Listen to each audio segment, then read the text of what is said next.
Clear request number 3 in line. Appreciate it. Spearwing 561.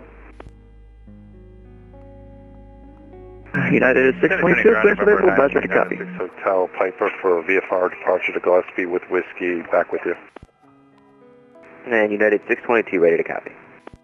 United 622, clear to the Tallahassee International Airport by radar vectors churn, been as filed. Maintain 5,000, expect flight level 350, 10 minutes after departure. Departure on 124.45, squawk 241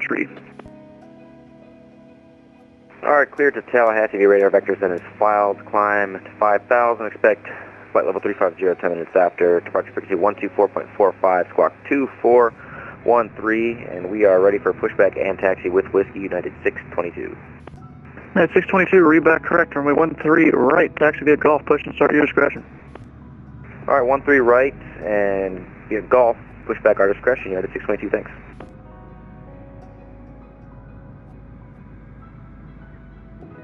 Requesting push and start, American 711. Aircraft going for push and start, that is at your own discretion, call for taxi. Copy, American 711.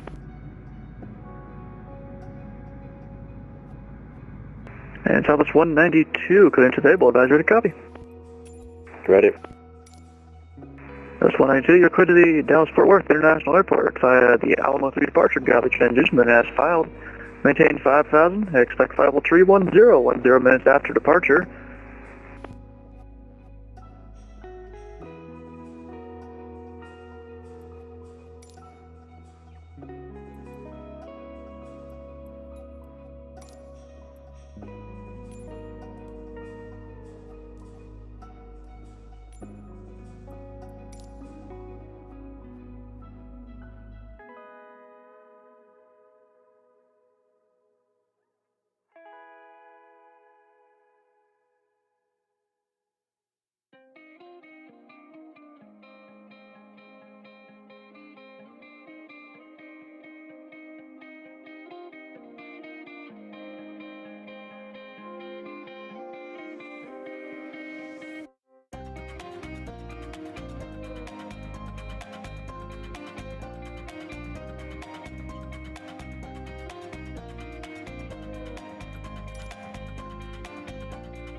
Good afternoon, Captain.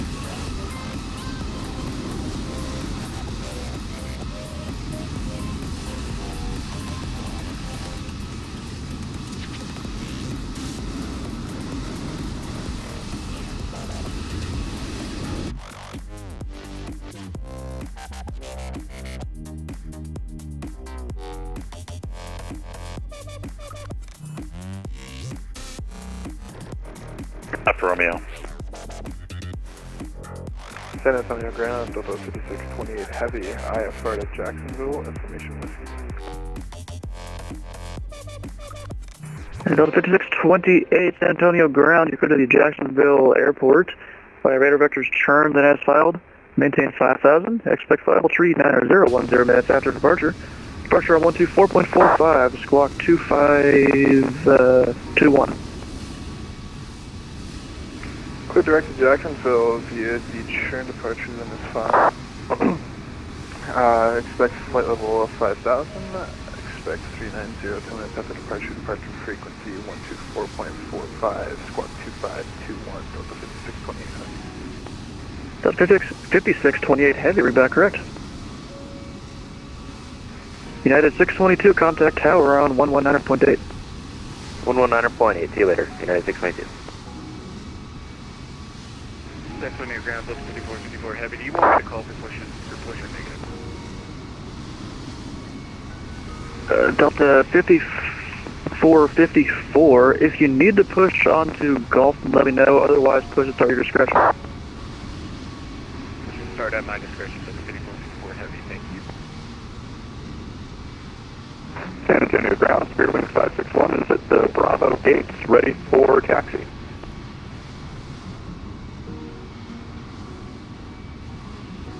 Spirit Wings 561, runway 13 right, taxi via Gulf. 13 right via Gulf, Spirit Wings 561.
Southwest 192, ready for taxi.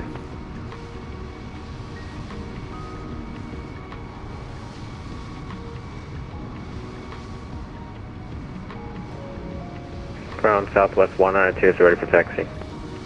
Southwest 192, San Antonio ground, runway 13 right, taxi via Gulf. 13 right via Gulf, Southwest 192. And Southwest 192, advise you have information whiskey on board. We do have whiskey, Southwest 192. Hopefully the good kind.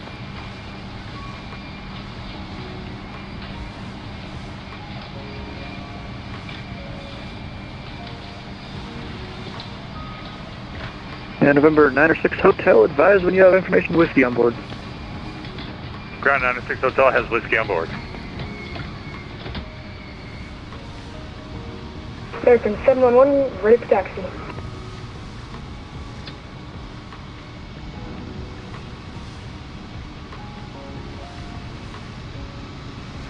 American 711, after the Piper passing from left to right on Romeo, runway 13 right, taxi via Romeo Sierra, hold short runway 13 left at Romeo. Taxi via Romeo Sierra, hold short runway 13 left on Romeo. And confirm that'll be after the Piper passes in front of you? I can confirm that. American 711. American 242 Heavy, ready for taxi 13 right.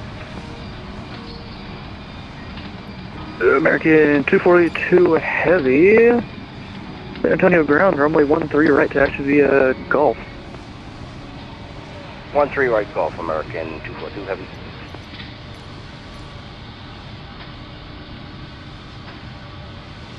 And remember, 906 Hotel, did you miss the right onto Romeo?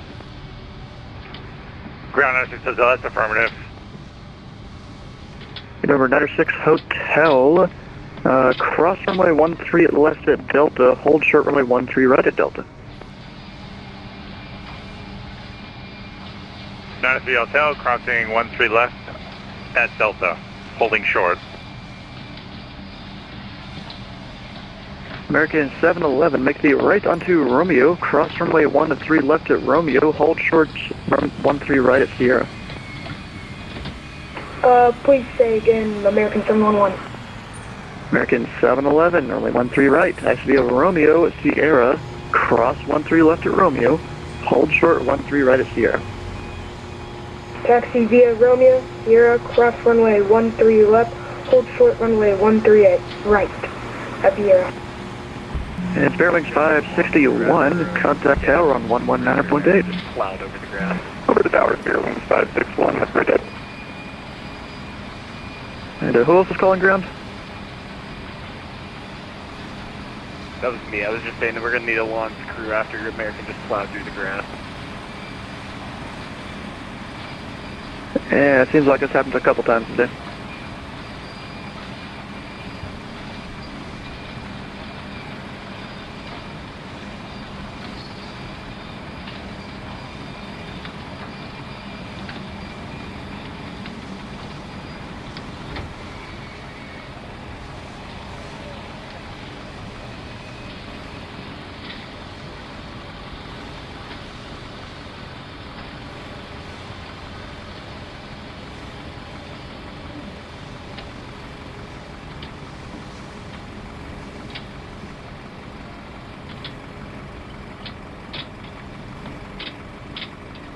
And American 711, did you turn the wrong way on Romeo?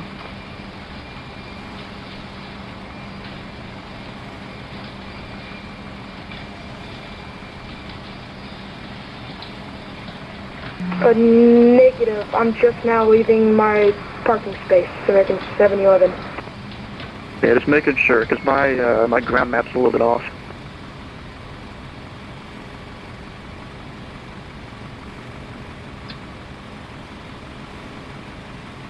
And American 242 monitor tower on 119.8. Alright, monitor tower 19.8, American 242 Heavy.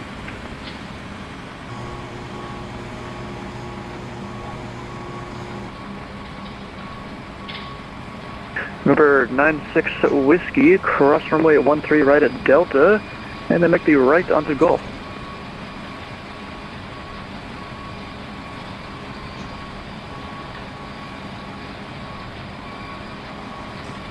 Ground with Zephyr 906 Hotel.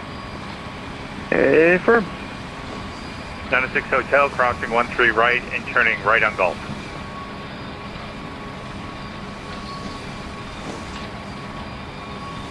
San Antonio ground, November 703 Delta Lima, ready for taxi. Hola. Number 703 Delta Lima, San Antonio ground, runway 13 right. Taxi via Romeo Sierra Golf, cross runway 13 left at Romeo, hold short 13 right at Sierra.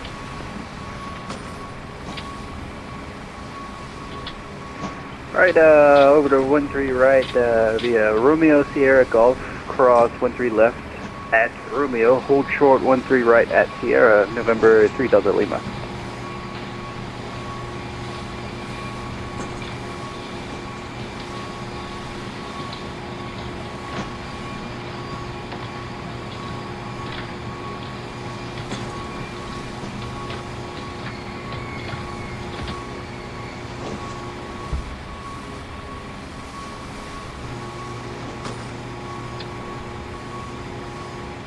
And Southwest 192 monitor tower on 119.8. Monitor tower 19.8, Southwest 192. IFR2, down forward. American 1460, San Antonio ground. Go to the Dallas-Fort Worth Airport. The Alamo 3 departure Gavi transition, then as filed. Maintain 5,000, expect flight level 230 minutes after departure. Departure on 124.45, squawk 2724. Cover clear down forward via the Alamo 3 departure Gavi transition, then filed. Officially 5,000, 201 thermal test departure. 124.45 departure frequency, squawking 2724. American 1460, read back correct.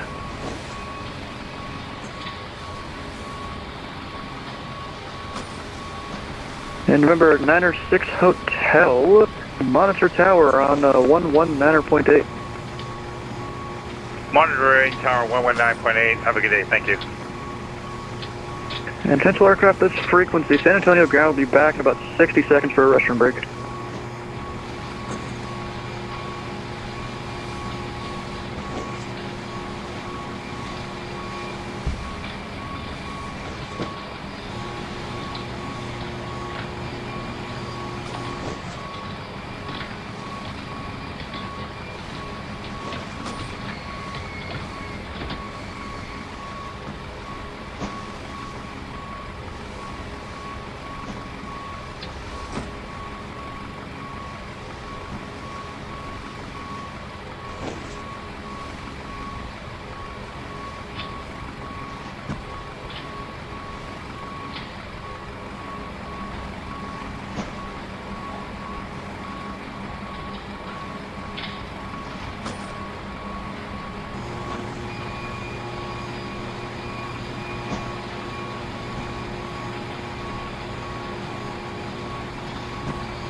Potential aircraft this frequency. San Antonio ground is back.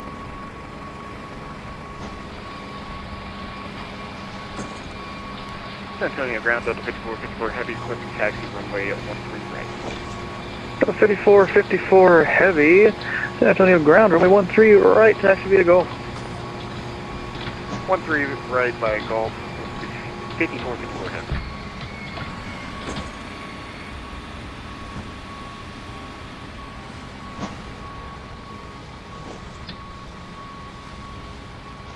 Hey, American 711, didn't I tell you to hold short of the runway?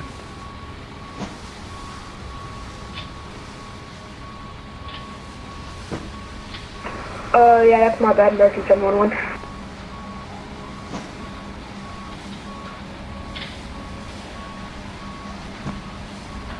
San Antonio ground, over 5628. Heavy, ready for taxi, runway 13 right.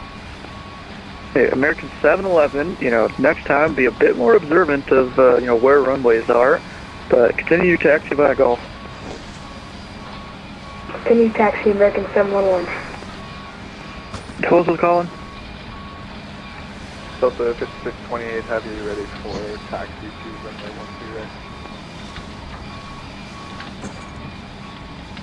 13 right. Delta 5628, San Antonio ground, information whiskey is current.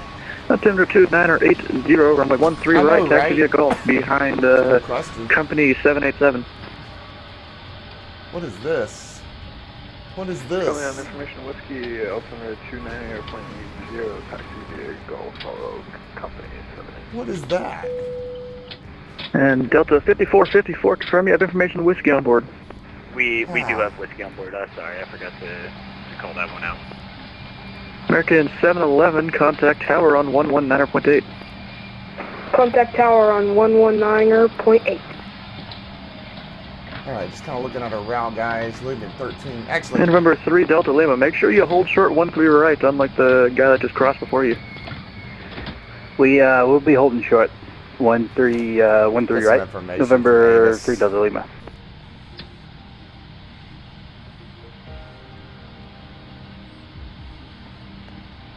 Right. Information. Whiskey current. And November 3 Delta Lima, cross runway 13 right at Sierra, and then make the right on the Gulf. Active runway. Cross 13 right, make the right on the Gulf. November 3 Delta Lima. Right. Alright. Cool. I'll come back to my route, 13 right. And we're leaving, we're direct to Churn. Is Churn a SID? Then that means we San don't Antonio have ground, a SID. Spirit Wing 1718 on the ground. Direct to Gate Churn. Alpha 1 requesting IFR clearance to Orlando. For Information whiskey on arrival, board. we're looking at 18 left. Jones 2. And Spirit Wing 1718, San Antonio ground, thanks for whiskey. You're good to the Orlando International Airport by radar vectors Churn that has filed. Maintain 5,000. Expect flight level 39010 minutes after departure. Departure on 124.45, squawk 2546. Clear to Orlando via radar vectors Churn that is filed. Climb 5,000. Expect flight level 39010 minutes after departure. Departure is with 124.45, squawk 2546 for Spirit Wing 1718. Thanks. Spirit Wing 1718, read back correct. And November 3 Delta Lima, contact tower on 119.8. Over to 119.8. See ya, November 3 Delta Lima. Ground, Olympic 4012. Are we calling you for push and start? Olympic 4012, push and start is your discretion. Appreciate it. Thank you very much.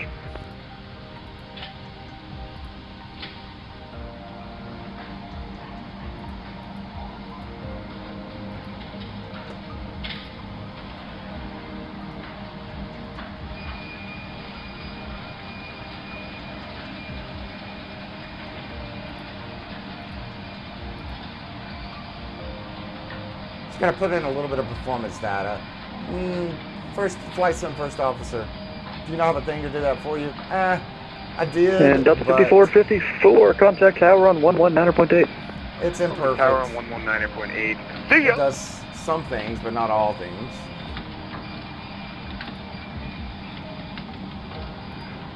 Okay, should have some winds.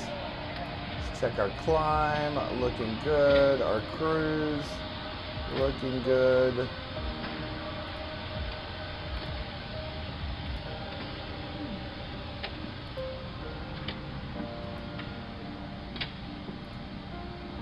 We'll do flaps 10. We should have V1 data. Alright, CG is 24.5. And Delta 5628, contact tower on 119.8. Have a good day. Trim Contact tower 377. 119.8. God, just wings them away. Can't see anything. San Antonio Yeah, ground, Spirit Wing 1718 Let's see if I can requesting toggle pushback the from Gate jetway. Alpha 1. Does that mean that Spirit thing- Wing 1781, push and start is your discretion unless you need to push on in November. There we go. Get out of my way. It's so stupid that she's sitting inside my aircraft. Roger, understood. Alright, what were we at? Trim 377. Yeah, we're looking about 377, so we're good. Alright guys, everything is set up. Let's go ahead and request IFR. Turn this off, turn this off. Altimeter is set. Was it 2980? Yep. Alright.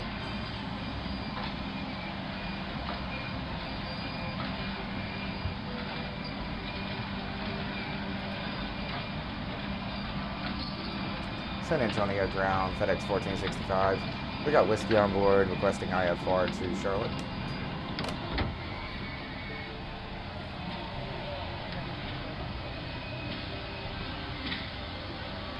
Who is requesting IFR? FedEx 1465. FedEx 1465, San Antonio ground. You go to the Charlotte International Airport by radar vectors churn that has filed. Maintain 5,000. Expect flight level 350, 10 minutes after departure. Departure on 124.45, squawk 7412. Alright, we're cleared to Charlotte via churn, then it's filed. We're cleared up to 5,000, we'll expect 350, 10 minutes after. We got departure on 12445, and we've got 7212 in the box for FedEx 1465. FedEx 1465, read back correct. Alright, almost ran out of breath there trying to say all that. Alright, let's see. So we got 7412 in the box. 7, 4, 1, 2.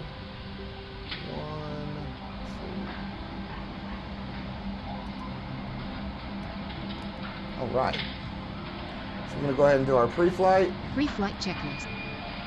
Oxygen. Tested. Navigation, transfer and display switches.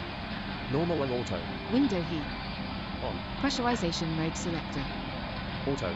Flight instrument. Heading set, altimeter set. Parking brake. Set. Fuel control switches. Cut off. Checklist complete.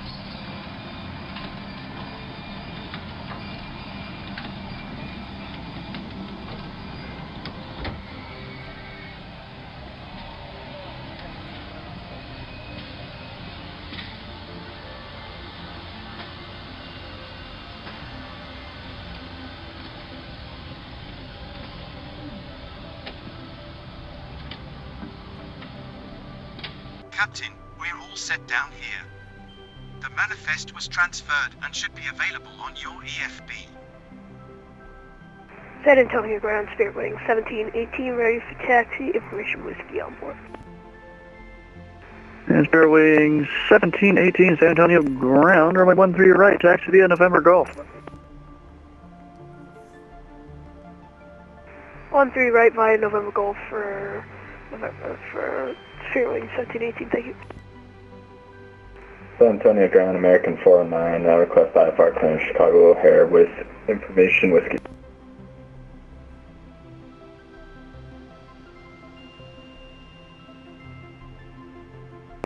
American 409er, San Antonio ground, could the Chicago O'Hare International Airport by the Alamo 3 departure copy transition, then as filed.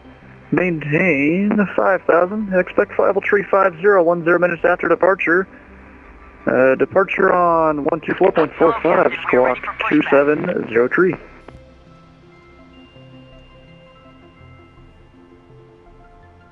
I cleared Chicago O'Hare, Alamo 3, then Gabi, then as filed, climb 5,000, expect 350, 10 minutes after departure. Departures on 124.45, squawk 2703, American 409. American 409, are you back correct?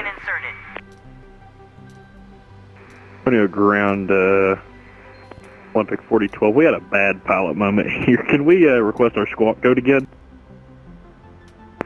American 4012, I mean, you know, it's just you have pen and paper and all that stuff at all times, but squawk is 2765. 2765, Olympic 4012. San Antonio ground, hello, Southwest 2140 with whiskey, clearance to Atlanta Hartsfield. Locking gear. Southwest 2140 San Antonio ground, you go to the Atlanta Hartsfield Jackson International Airport. Radar vectors churn, then as filed. Maintain 5,000. Expect flight level 370, 10 minutes after departure. Departure on 124.45, squawk 2430. Southwest 2140 cleared to Hartsfield Jackson. Radar vectors churn, then is filed. Climb maintain 5,000, 370 10. Departure 124.45, squawk 2430. Completed. And Southwest 2140, are you back correct? 3 and 0. Taxi and takeoff briefing. Completed. Anti-collision light. On. Checklist complete. Contact on ground, good afternoon, Delta 3362, looking for IFR to Tallahassee with formation whiskey. And Delta 2362, San Antonio ground. Could the Tallahassee International Airport by radar vectors churn that has filed. Maintain 5,000. Expect flight level tree 900 10 minutes after departure. Departure on 124.45, squawk 7322. The Delta 362 is cleared to Tallahassee radar vector settings turned, then as filed. Climb 5,000, expect 390 minutes after departure. Departure frequency 124.45 and squawk 7322. And Delta 2362, read back correct.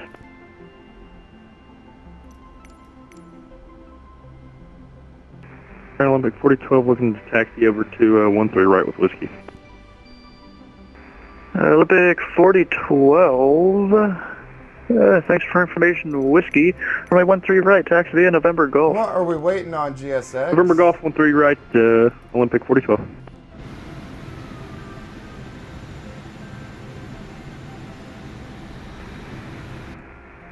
Are you waiting on me to release the brakes or something? I did that. Aircraft calling San Antonio ground. There was a static check if your mic's muted. Hey, ground American 1460, information. Oh my god. American 1460, San Antonio ground. Thanks for whiskey.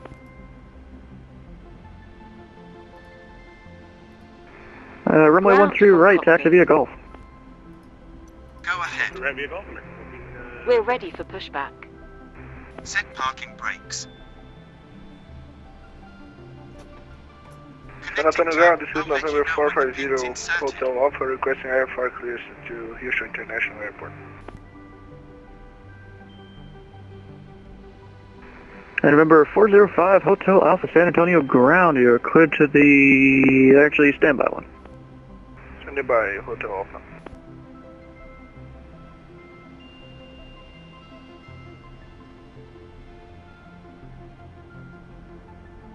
Yeah, I'm gonna have to do a manual push, but that's okay.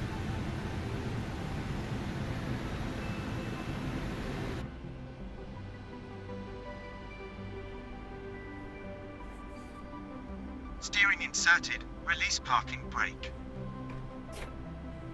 Ground, San Antonio ground, RV 829 Golf Whiskey at the south Cleared to start engines. ramp. Where you got the IFR to Houston Starting Hobby. engine 2. And remember, 829er Golf whiskey. Clearance on request number 2. Roger.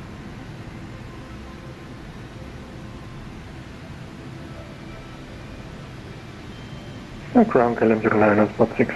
Information whiskey requesting also clearance.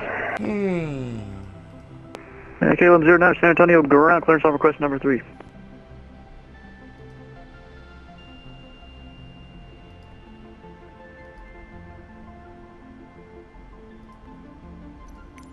And remember, 405 Hotel Alpha, clearance available, advisory to copy.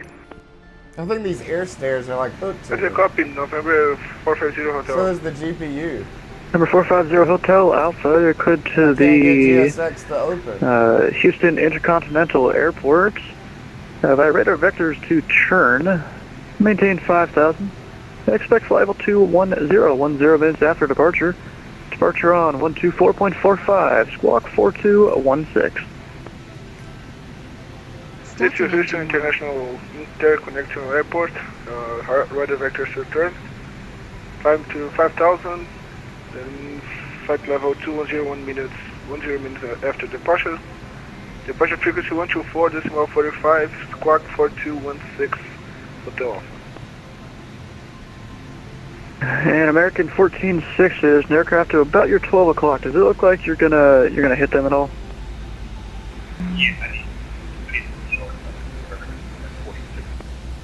Yeah, American 1460, just hold short of that taxiway. I'm gonna go take a look at the signature hold short golf. And remember, 405 Hotel Alpha, read back correct.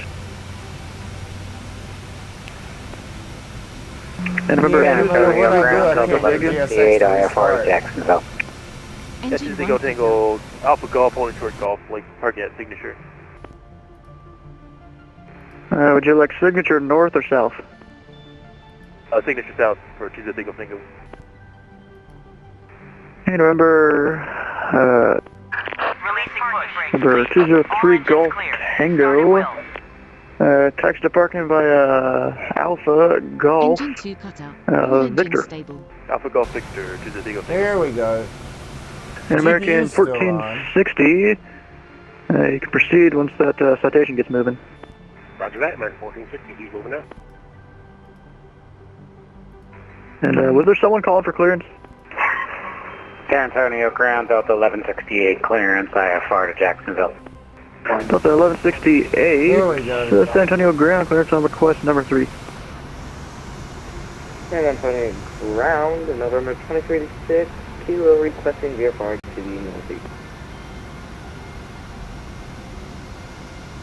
Remember 2386 Kilo, do you require flight following? And that's it. Number 2386 Kilo, maintain VFR at or below 2,500. Departure on 124.45, squawk 7437.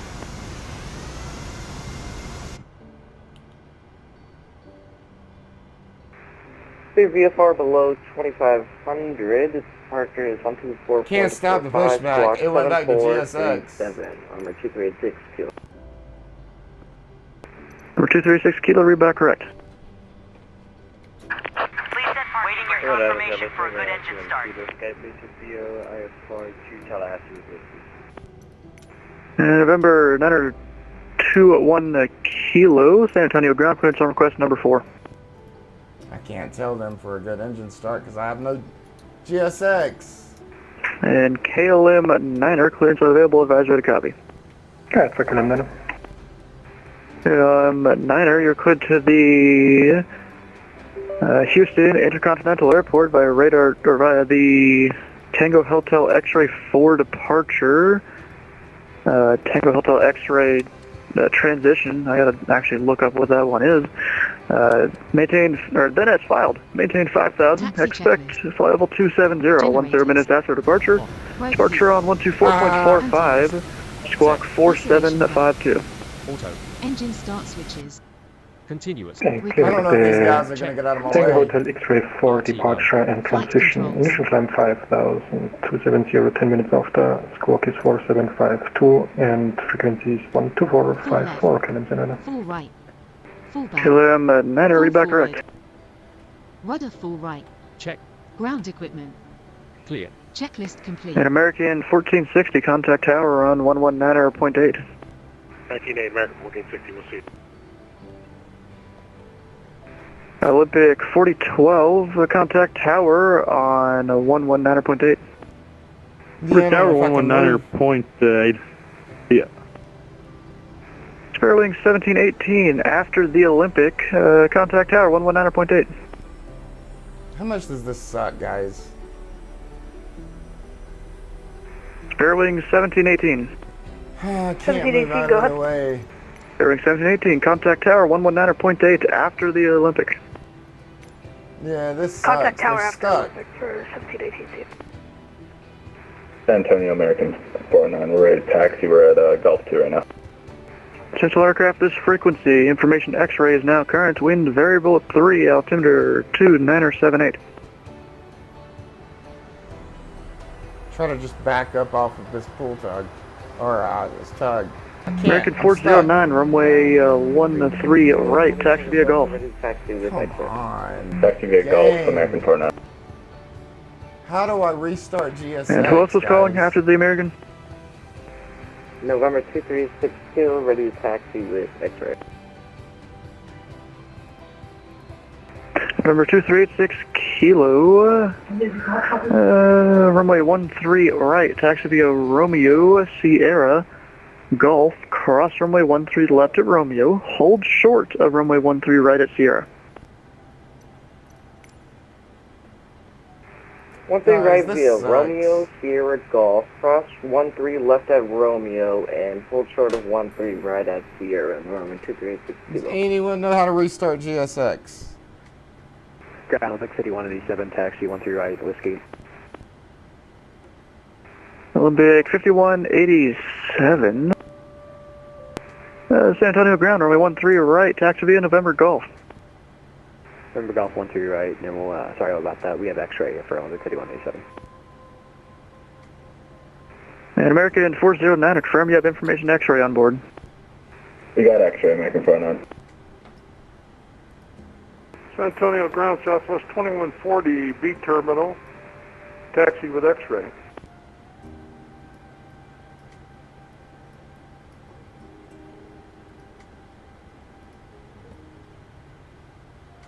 There we go. Southwest 2140, San Antonio ground, runway 13 right, taxi via Golf. Let's make sure they're gone. 13 right via Golf, Southwest 2140. And Southwest 2140, confirm you have information X-ray on board. With X-ray, 2140. I'm still not moving. Am I? Nope. And ground, RV829er Golf Whiskey still standing by for clearance. And our Golf Whiskey, roger, you are number 1. Roger. It's just the moving aircraft are a little more important than clearances. Oh, here we go. Oh, stop. Finally. Stop. It's almost like a tug is trying to finish pushing me.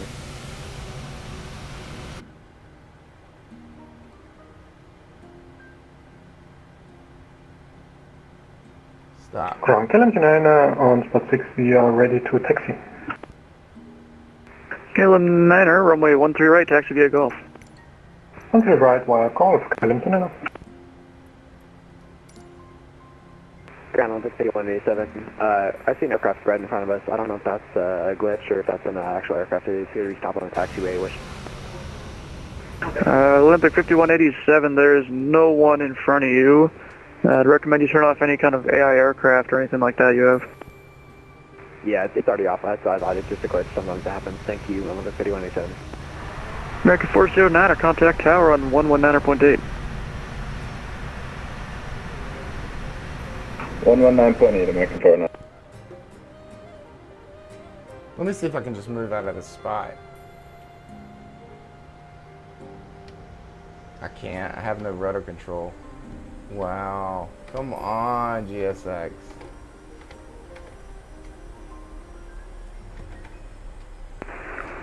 San Antonio ground, Delta 1414, requesting IFR clearance to Atlanta with information X-ray.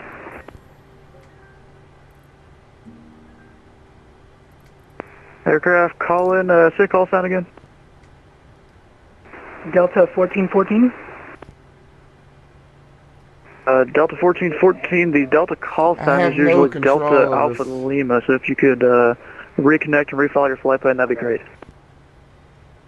I literally have no control of this aircraft. That is just wonderful.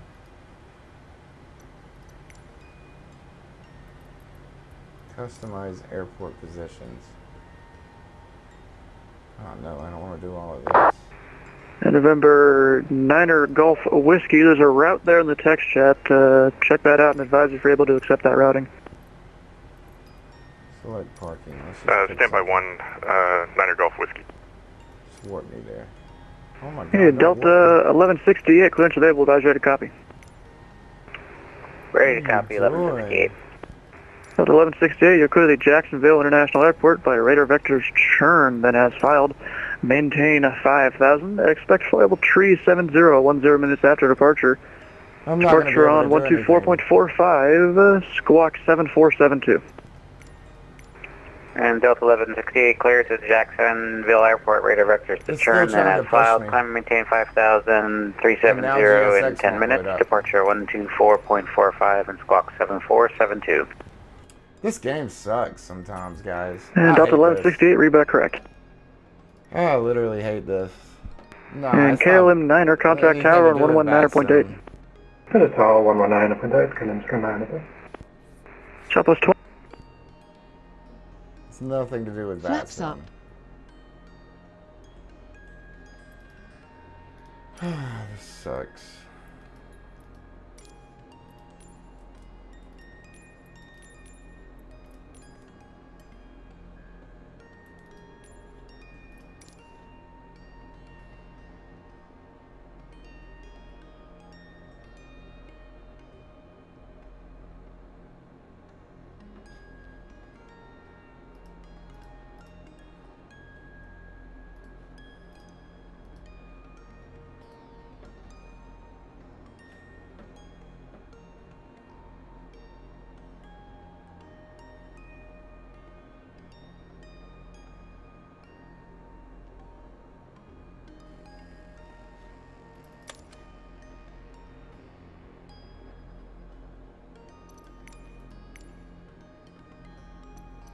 So this thing ain't even working.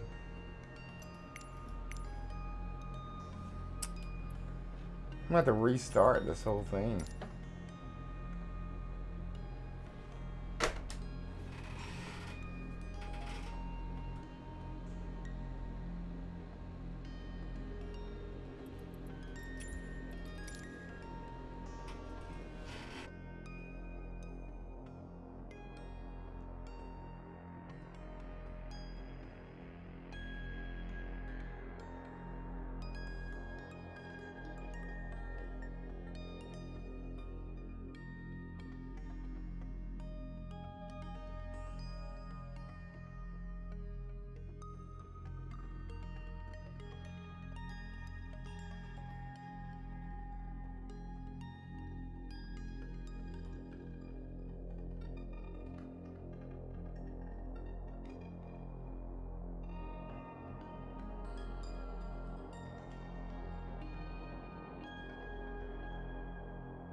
GSX is really frustrating, guys.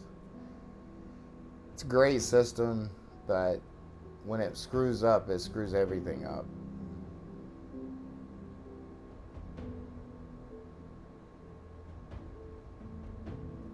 So now we get to wait. I'm going to try to run through everything as quick as possible. We're not going to worry about loading cargo or anything like that. And we're going to make sure we can get a good pushback before we do anything.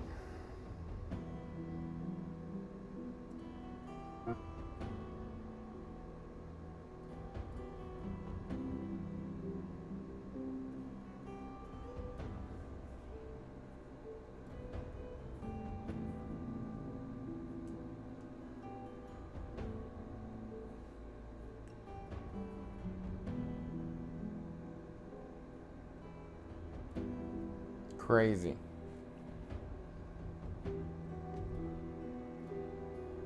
It seriously got stuck, like it would, I don't know how to explain it. It would move forward a few feet and then it would move back a few feet and then, kind of crazy.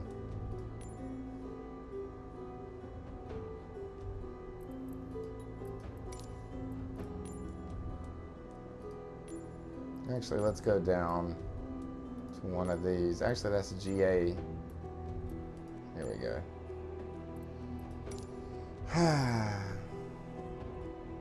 So annoying.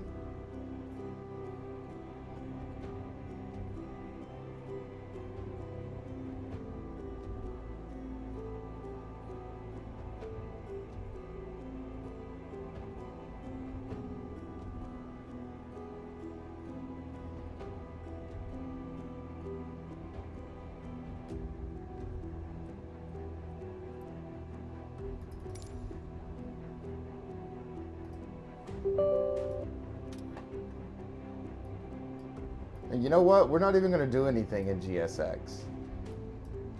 Not a thing. Actually, I'll take that back. We are going to do something, but the only thing we're going to be doing is requesting a pushback. That's it. Oh, Good God. afternoon, Captain. What is it doing?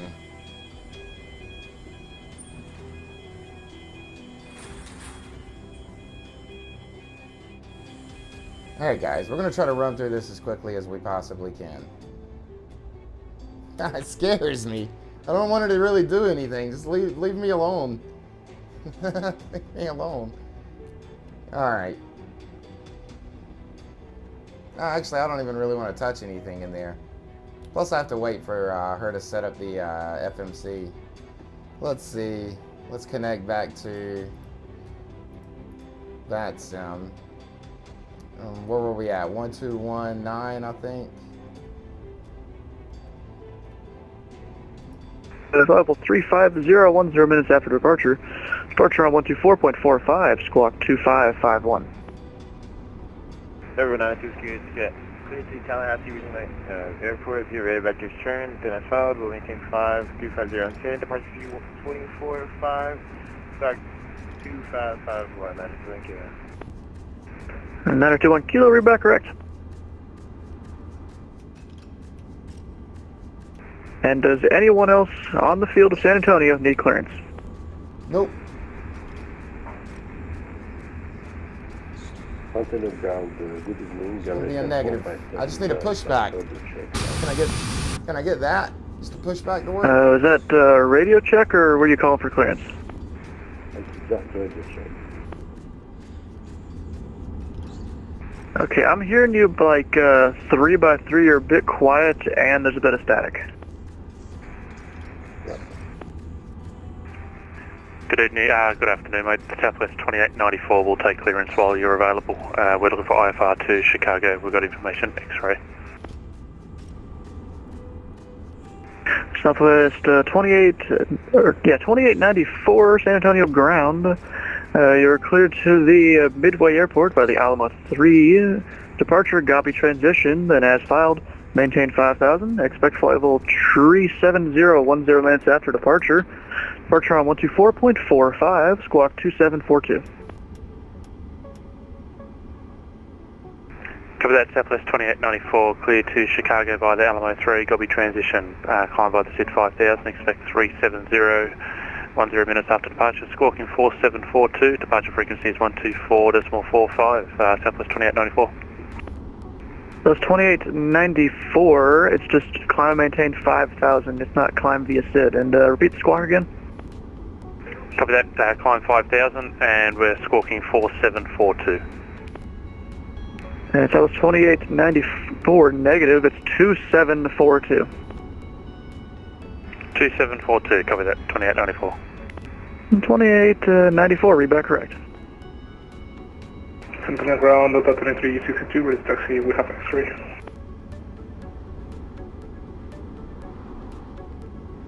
Delta 2362, San Antonio ground.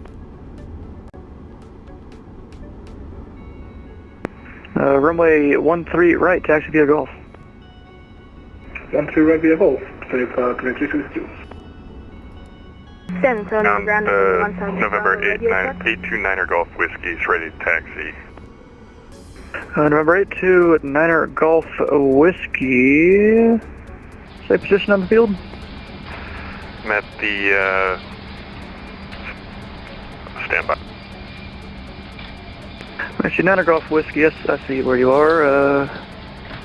Runway 13 right, taxi via Foxtrot, November Golf. Cross runway 4 at Foxtrot.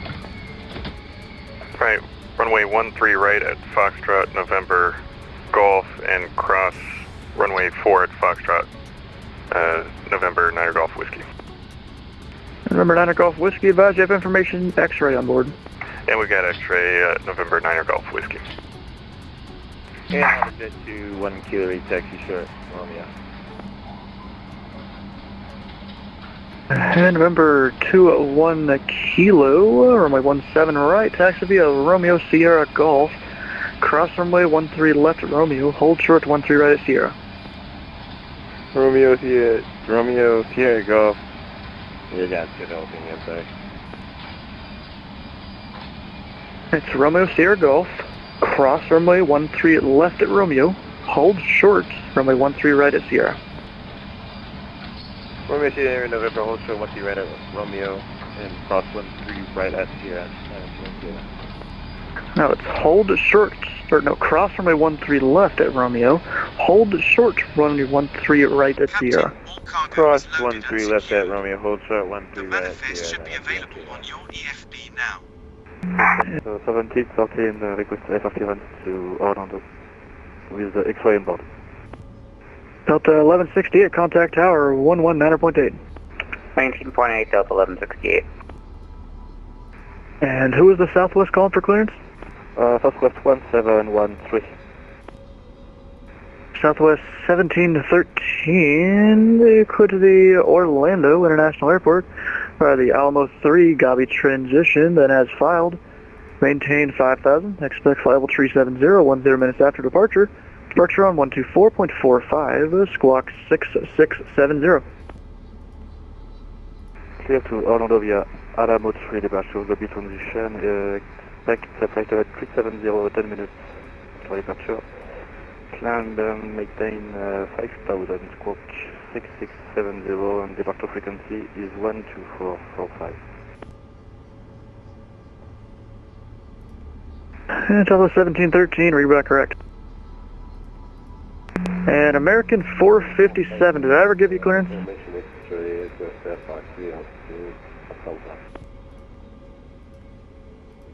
Okay, American 457, was that you requesting clearance? Yes, I'm requesting clearance, American 457. Okay, American 457, you're cleared to the Houston Intercontinental Airport by radar vectors to Churn, then as filed. Maintain 5,000. Expect flight level 230, 10 minutes after departure. Departure on 124.45, squawk 7432.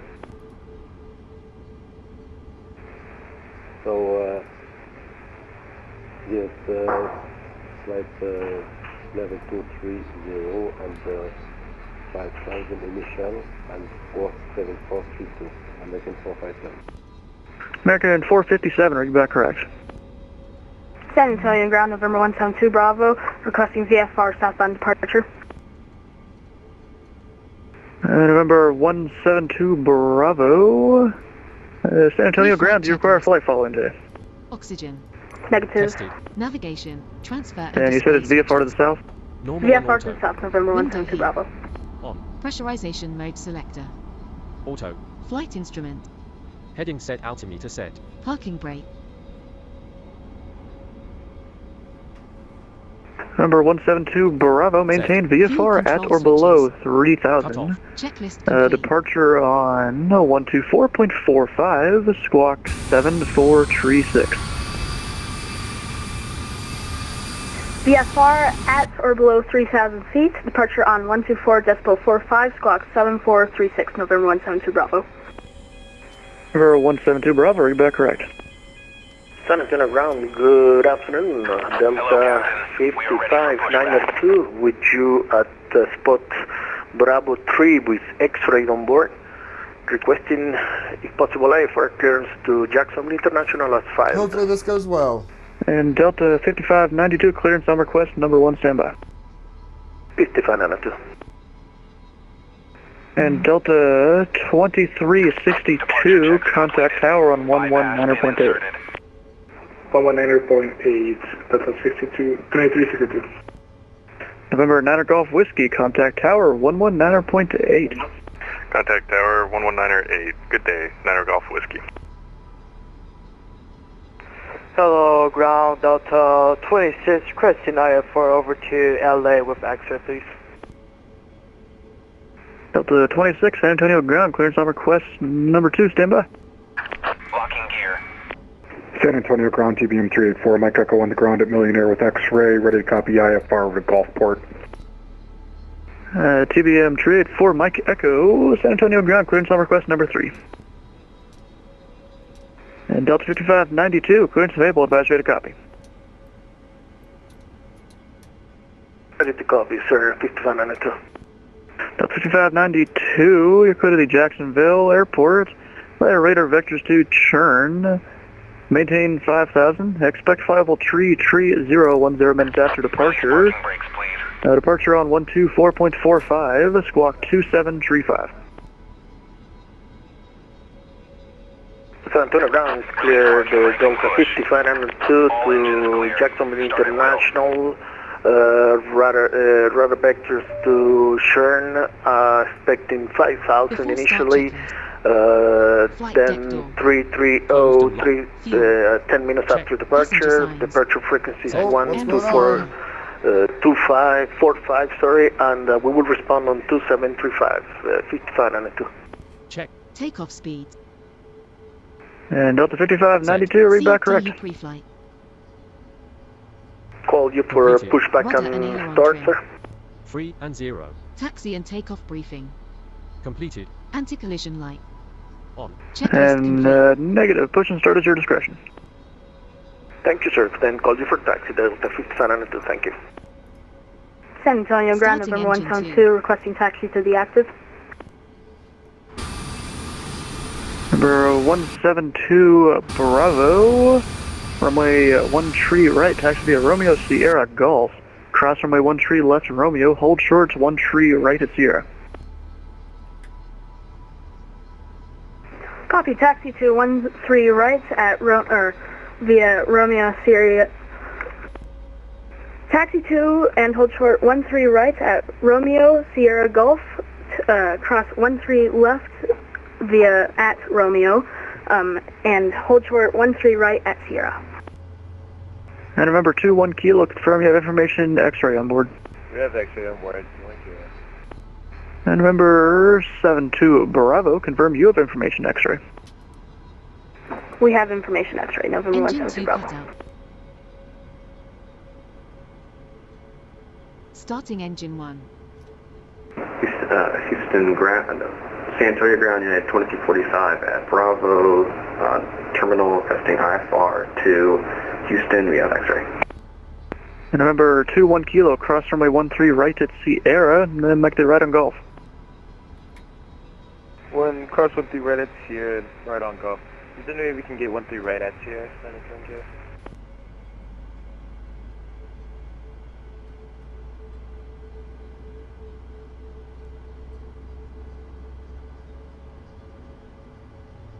Remember 21 Kilo, contact hour on 119.8. 119.8, thank you. Please set parking brakes. And United 2345, San Antonio ground, clearance on request number 3. San Antonio ground, Delta 1414, requesting IFR clearance to Atlanta with information Yankee, X-ray. And Delta 1414, San Antonio ground. Normally the Delta call sign is Delta Alpha Lima and then your flight number. So if you could please change your call sign and then refile your flight plan, that'd be great. All engines stable. Cockpit to ground. Or actually, I think you did change your call sign, you just never refiled. So please refile the flight plan.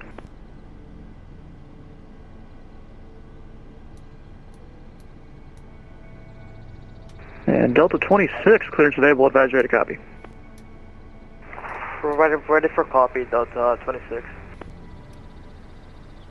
And Delta 26, you are cleared to the Los Angeles International Airport via the ALIS 5 departure, Foxtrot Sierra Tango transition, then as filed, maintain 5,000, expect flight level 40010 minutes after departure. Departure on 124.45, squawk 6742. Taxi checklist. Generators. Clear the destination, via Island 5, transition to Foxtrot Sierra Tango, down on file, 5,000, 40010, 2445, 6742 for Delta 26. Full left. Full And Delta 26, read back correct. Full back. Full forward. Rudder full Southwest left. 1713, we are ready for Check. taxi. Ground equipment. Clear. Checklist complete. San Antonio ground, FedEx 1465, we're ready for taxi. And Southwest 1713, San Antonio ground, runway 13 right, taxi via November Golf. Taxi via November Golf, Southwest 1713.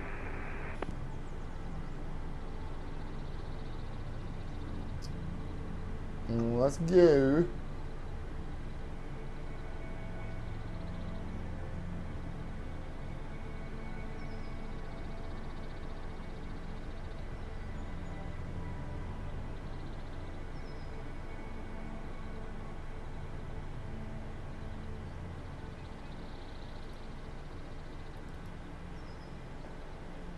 San Antonio ground, information X-ray, this is FedEx 1465, we're ready for taxi.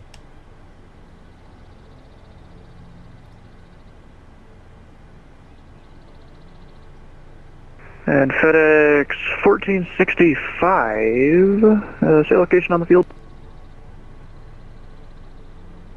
Currently on golf. FedEx 1465, if you're on golf, that's kind of, you're not really supposed to do that, but runway 13 right, taxi via golf. Taxi via golf, 1413 right, FedEx 1465. San Antonio ground, November 172 Bravo. Can we just get a firm if we're supposed to taxi onto golf? Because on the charts it looks like we just go straight from Romeo to Sierra and we're not going to be on golf. I don't care how much he complains. Obviously, he didn't know our taxi you problems. will be on golf, because unless you can take an intersection departure, I can coordinate at Adams Tower. At least everything's working smoothly now, guys. No problems. Number 172 Bravo, would you like an intersection Sierra departure? November 172 Bravo. Sure thing, we would like an intersection departure, preferably at Sierra.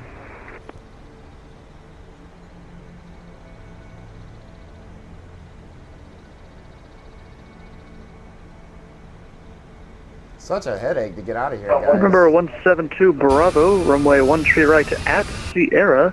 Taxi via Romeo Sierra, cross runway 13 left at Romeo. Copy 13 right at Sierra, taxi via Romeo Sierra, cross 13 left at Romeo.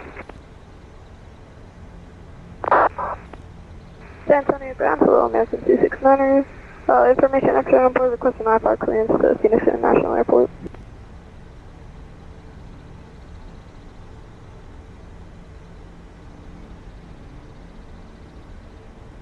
And Delta 1414 is just, I need you to refile the flight plan, and it looks like you did now. So your clearance is on request number 3.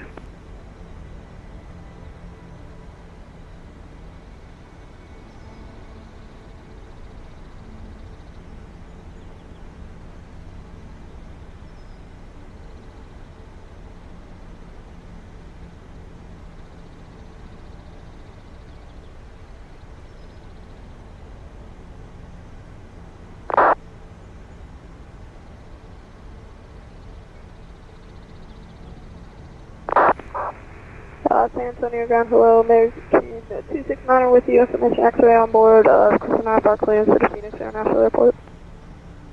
American 269, San Antonio ground, clearance number request number 4 in line.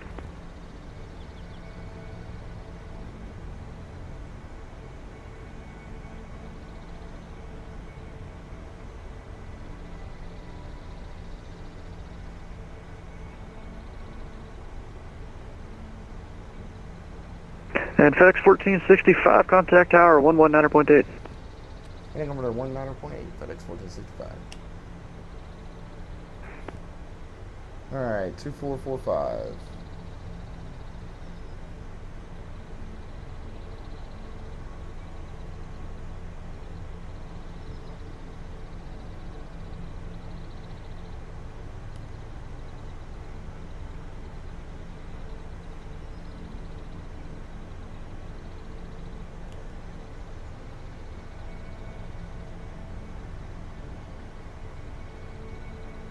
Delta 2362, contact departure, we'll see you.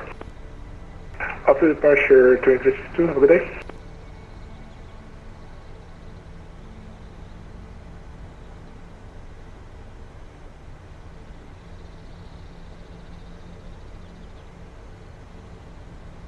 San Antonio Tower, November 172 Bravo, requesting takeoff at Sierra on 13 right.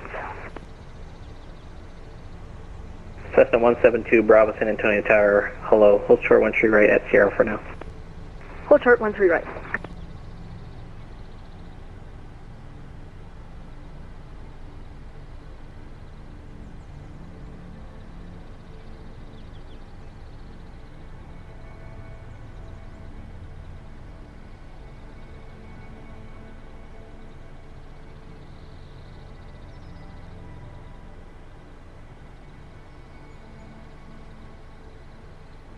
Cessna 172 Bravo, right crosswind departure approved.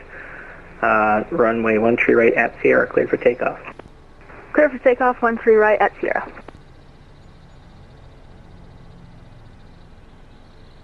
And Cessna 72 Bravo, just confirm right crosswind departure. Right crosswind departure 13 right at Sierra, November 172 Bravo. Set. Checklist complete.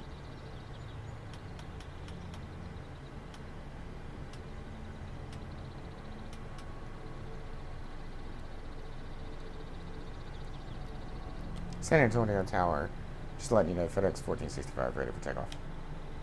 FedEx 1465, San Antonio Tower, hello, hold short 13 right for now for departing traffic. We'll hold short for departing traffic, FedEx 1465. No, we're not going to crash, no worries. Don't worry about that. Come on, we got some departing traffic way down there. They're taking off like halfway down the runway on Sierra. Here, let me show you guys. So here's our NaviGraph chart. This is our taxi charts we follow. We're holding short right here for 13 right. They're taking off way down here. That's a little teeny general aviation aircraft. I can't even talk.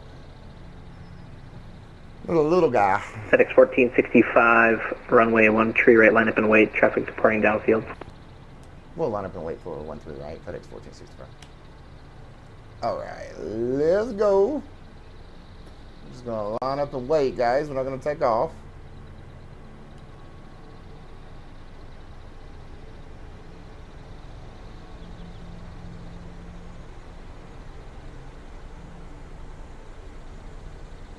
Tiny, tiny little aircraft. There's a little guy down there.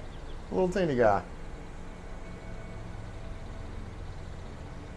Wonder if we can see him. Oh, where's he at? Oh, look, the little guy's already taken off. What a Cessna little 172 Bravo, say altitude. November 172 Bravo is at 1400. 72 Bravo, roger. Were you given a departure frequency? November 172 Bravo, departure frequency is 124.45. 72 Bravo, roger. Contact departure, they'll be the ones that get you into Kelly Field.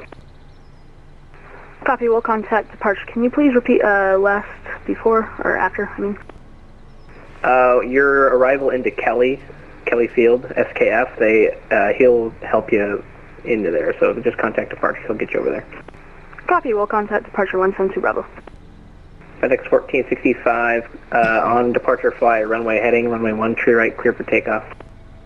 We'll fly runway heading, clear for takeoff, 13 right, FedEx 1465. Southwest 1713 on Golf for runway. Have to mute that to do this. Takeoff thrust.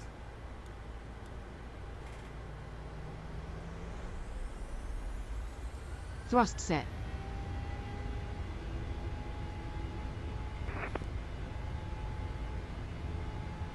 Speed alive.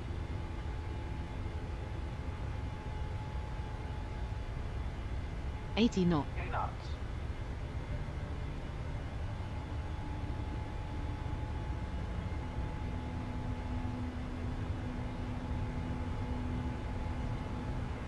V-wanting.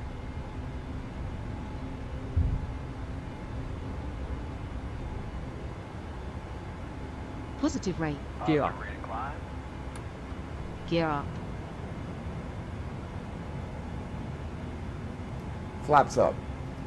400 feet. Heading select. Flaps up. VNAV.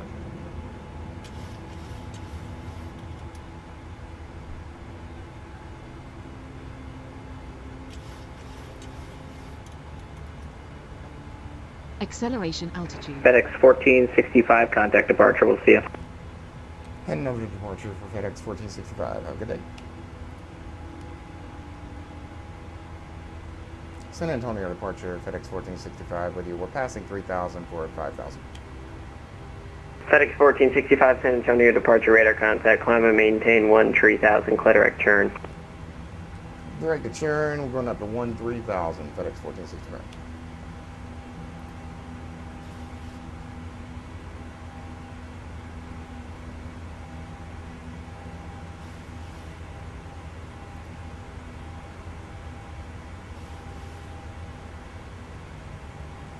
Smooth as butter, guys. Can't even ask for anything better.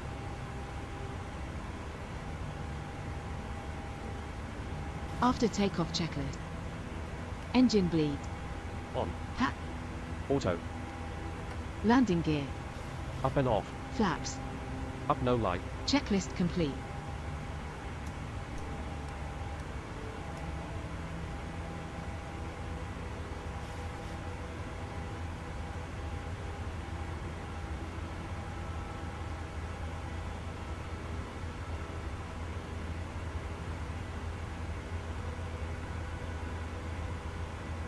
Pretty simple stuff, guys. Basic as it gets. Looks like we might be... actually, we do have a center. I don't know if they're going to be in the area, though. FedEx 1465, Houston Center's offline radar service is terminated. Frequency change approved. See you later. Heading over to Unicom, FedEx 1465. Have a good day.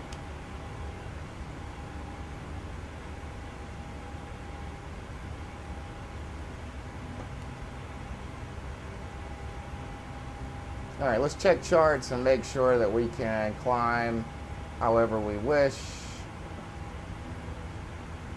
Right.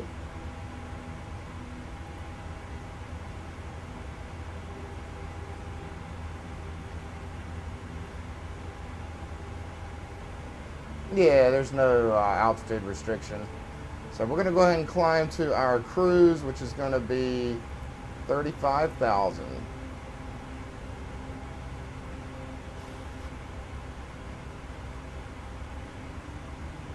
San Antonio traffic, FedEx 1465, currently passing 9,300 for 350.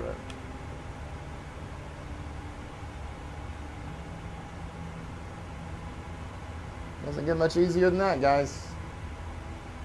Passing 10,000 feet.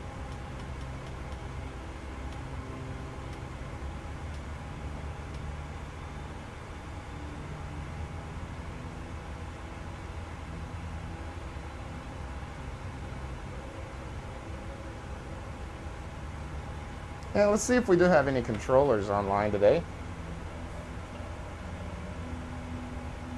Let's take a quick peek here.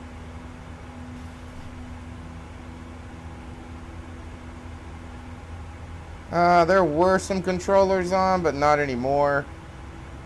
Looks like we're not going to have a controller on until we actually get to Charlotte. Which sucks. I thought there would be some more action here between here and Charlotte, but there were actually a bunch of center controllers online when I first jumped on. If we hadn't had that GSX issue. Always got to prepare for a GSX issue, though. Oh well. What can you do, right? So this is more like a 2-hour flight, I don't believe. Plus we're going to have a tailwind the entire flight, so maybe more like an hour and a half. It'll be a small little flight once we get up to cruise altitude.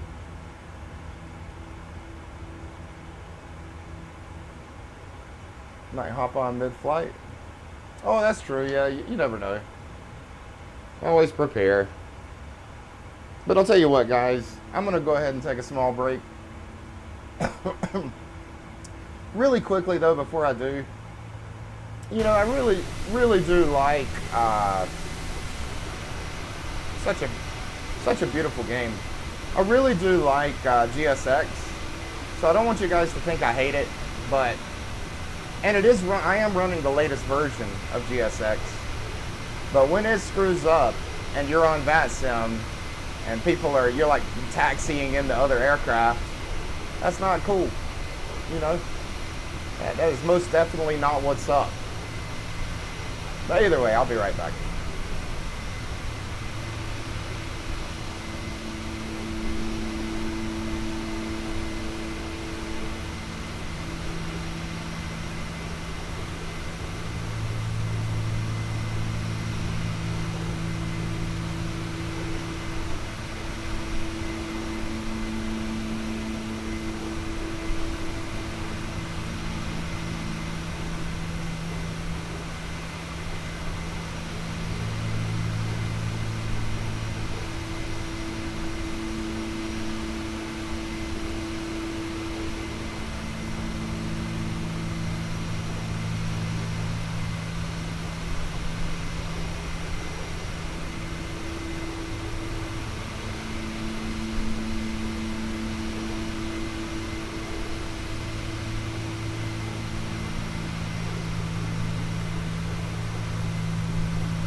Transition altitude.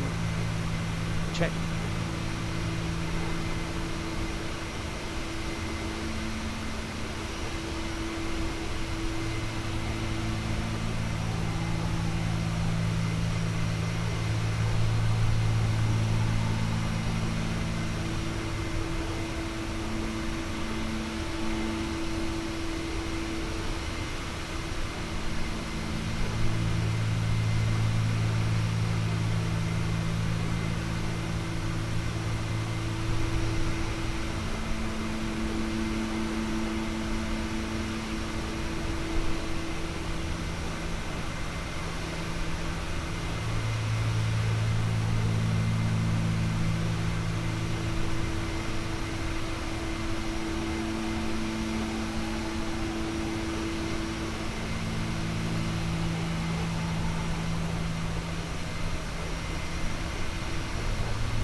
Center takes below 1,000 pounds.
Alright guys, I'm back. Let's take a quick peek. Altimeter's been set. Well, it is looking like it's going to be like a 2-hour flight. Not a big deal.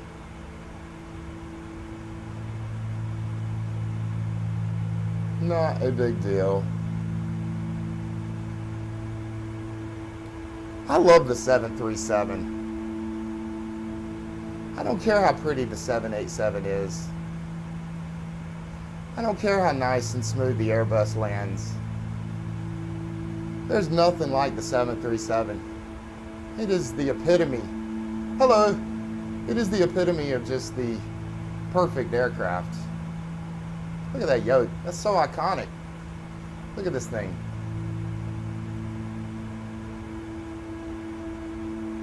Ah, I love it. This is why if I were to ever buy a real flight sim, like a panel and everything, it'd probably be a 737. And most likely a 737-800. I like the 800 version more than the older versions.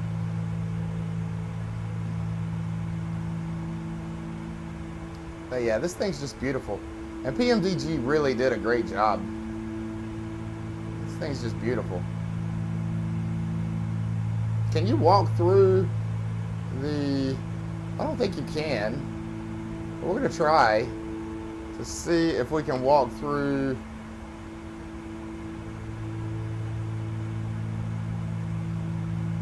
Do this like I did the Concorde, if I can do this.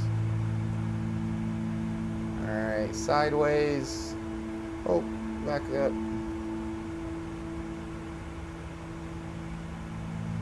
Okay. Through. Yeah, you can. Nice. What's back here? Oh, where are we going? Are we outside the aircraft? Oh, we're still inside.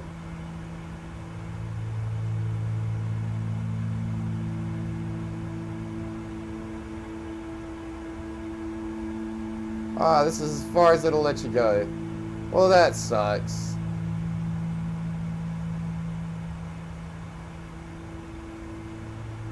And then we're back into the cockpit. Oh well. Thought I would check. Nothing wrong with checking. Let's take a look at our FMC and let's see what we've got our cruise set at. I don't really like 752, so we're going to put our climb. I'm going to put our cruise for 0.79 because I like to get there. You know, that's fine. We'll let us take the 752 up to 350 though. That's no problem. And yes, we are going to use a little bit more fuel to get there, but we'll also get there just a little bit faster. And I'm all about those few minutes of saving time. Guys, I'm going to say something real quick, and this is not an advertisement. Not sponsored by anyway, obviously. But I'm using the AirPod Maxes by Apple. They're the expensive AirPods, the ones that go over your ear. Honestly, they're quite expensive. I think they were like $500 or $600 US dollars. But I've got to say, I've got some studio Sennheiser headphones that are open. They're HD 600s. They're really nice. They're like what the old school and they're so comfortable too, and they're lightweight.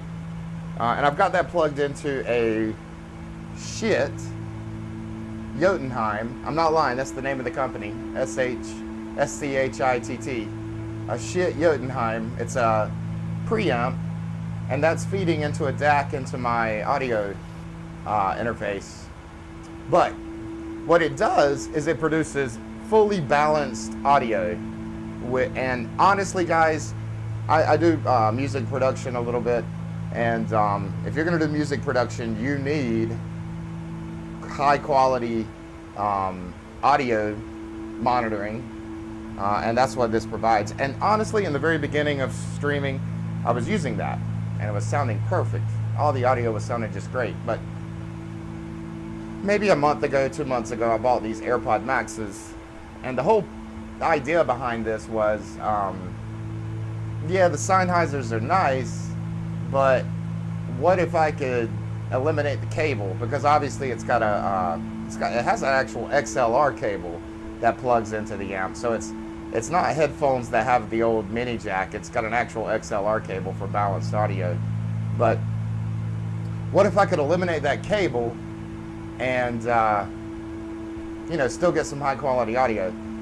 Long story short, these AirPod Maxes sound almost on the same level. I'm not going to put them at the same level. It's obviously not. I would put the Sennheiser and Jotunheim at a 10 out of 10, and I would put these at about a 9 out of 10. Not even going to give them a 9.5, just a 9 out of 10.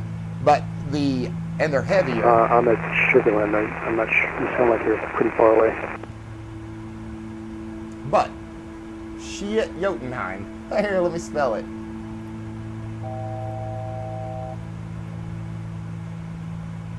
Here, I'll go ahead and spell it for everybody on everyone.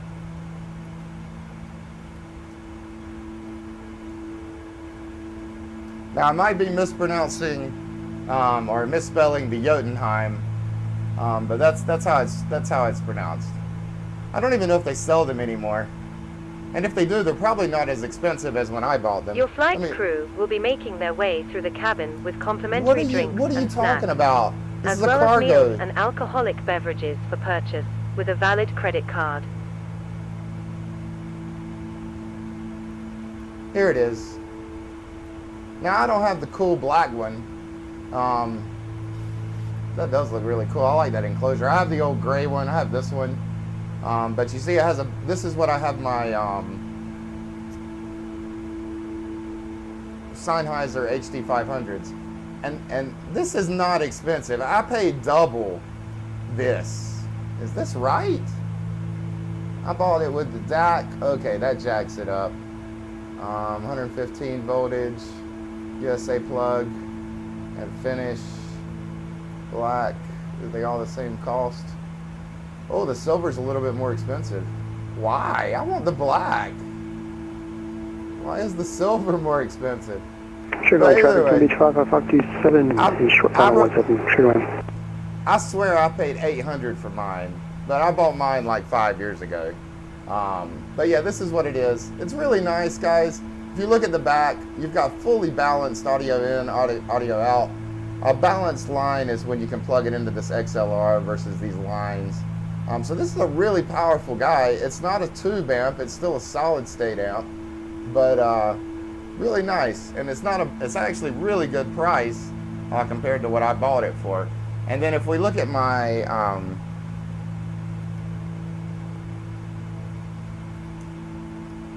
headphones, here's an example of my headphones on Amazon. Actually, no, that's not an example of my headphones. Those look like crap.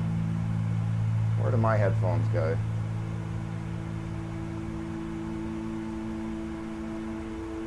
Oh God. Do I have the HD500? That doesn't look like that at all. Oh, HD600. Oops.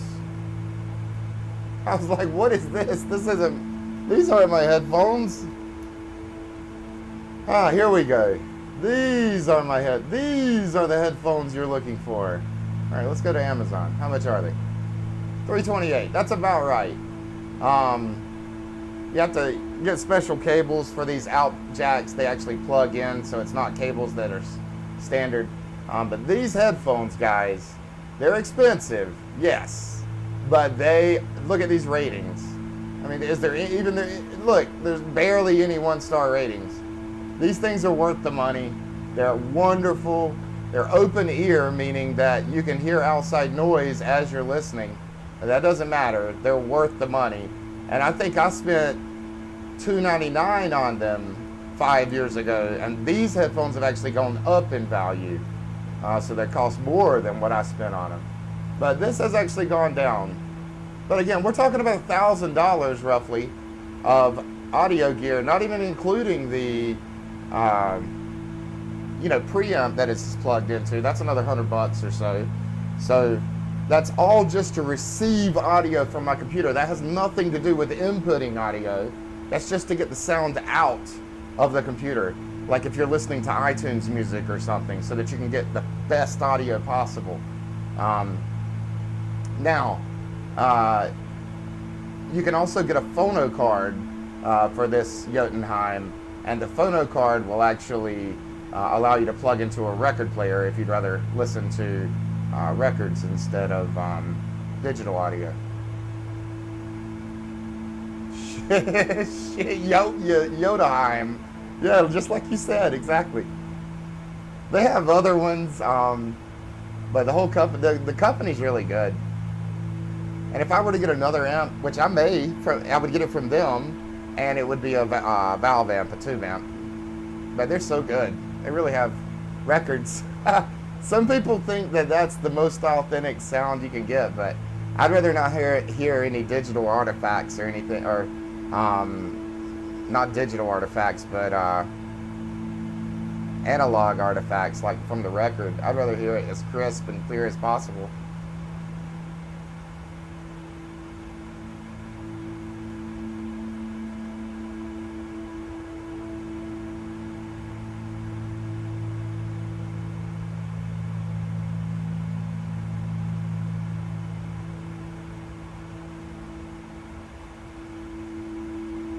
But yeah, guys, these headphones are really nice, and I'm talking about the Sennheisers. I mean, they obviously didn't cost the amount of money that the AirPod Maxes did. The AirPod Maxes were about double the cost, but if you were to add the amp and the headphones together, you're looking at about $900, and then include the interface as well. That's about $1,000. So the AirPods are what, $600-700. So AirPod Maxes are still a better deal, and they're wireless.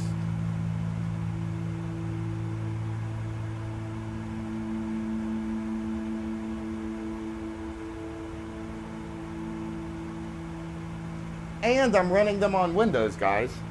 So this is a Mac computer that we're streaming from, but it's actually running on Boot Camp. It's just a really strong Mac. It's got a 5700 XT with 16 gigs of VRAM, It's got a i9 10-core processor. It's got 64 gigabytes of RAM. I have really beefed this thing up. It's a beast. But even running on boot camp, it's running smooth. You guys see Delta 1750 on the glide for 26 30 plus frames per second. Absolutely beautiful outside. You guys can see the frames per second.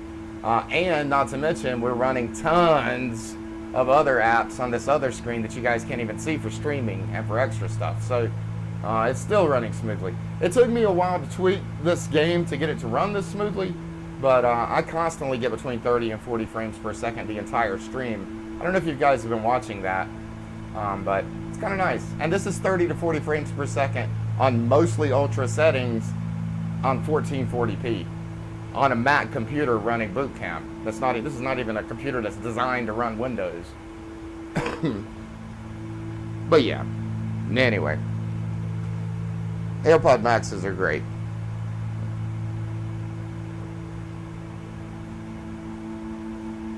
Full disclosure though, this is not an M1 Mac. This was the last iMac 2020, the last Intel Mac, but it's the highest end Intel Mac you could get. In fact, it was maxed out on everything. It's the highest end processor and highest end GPU that they sold for the 2020 iMac.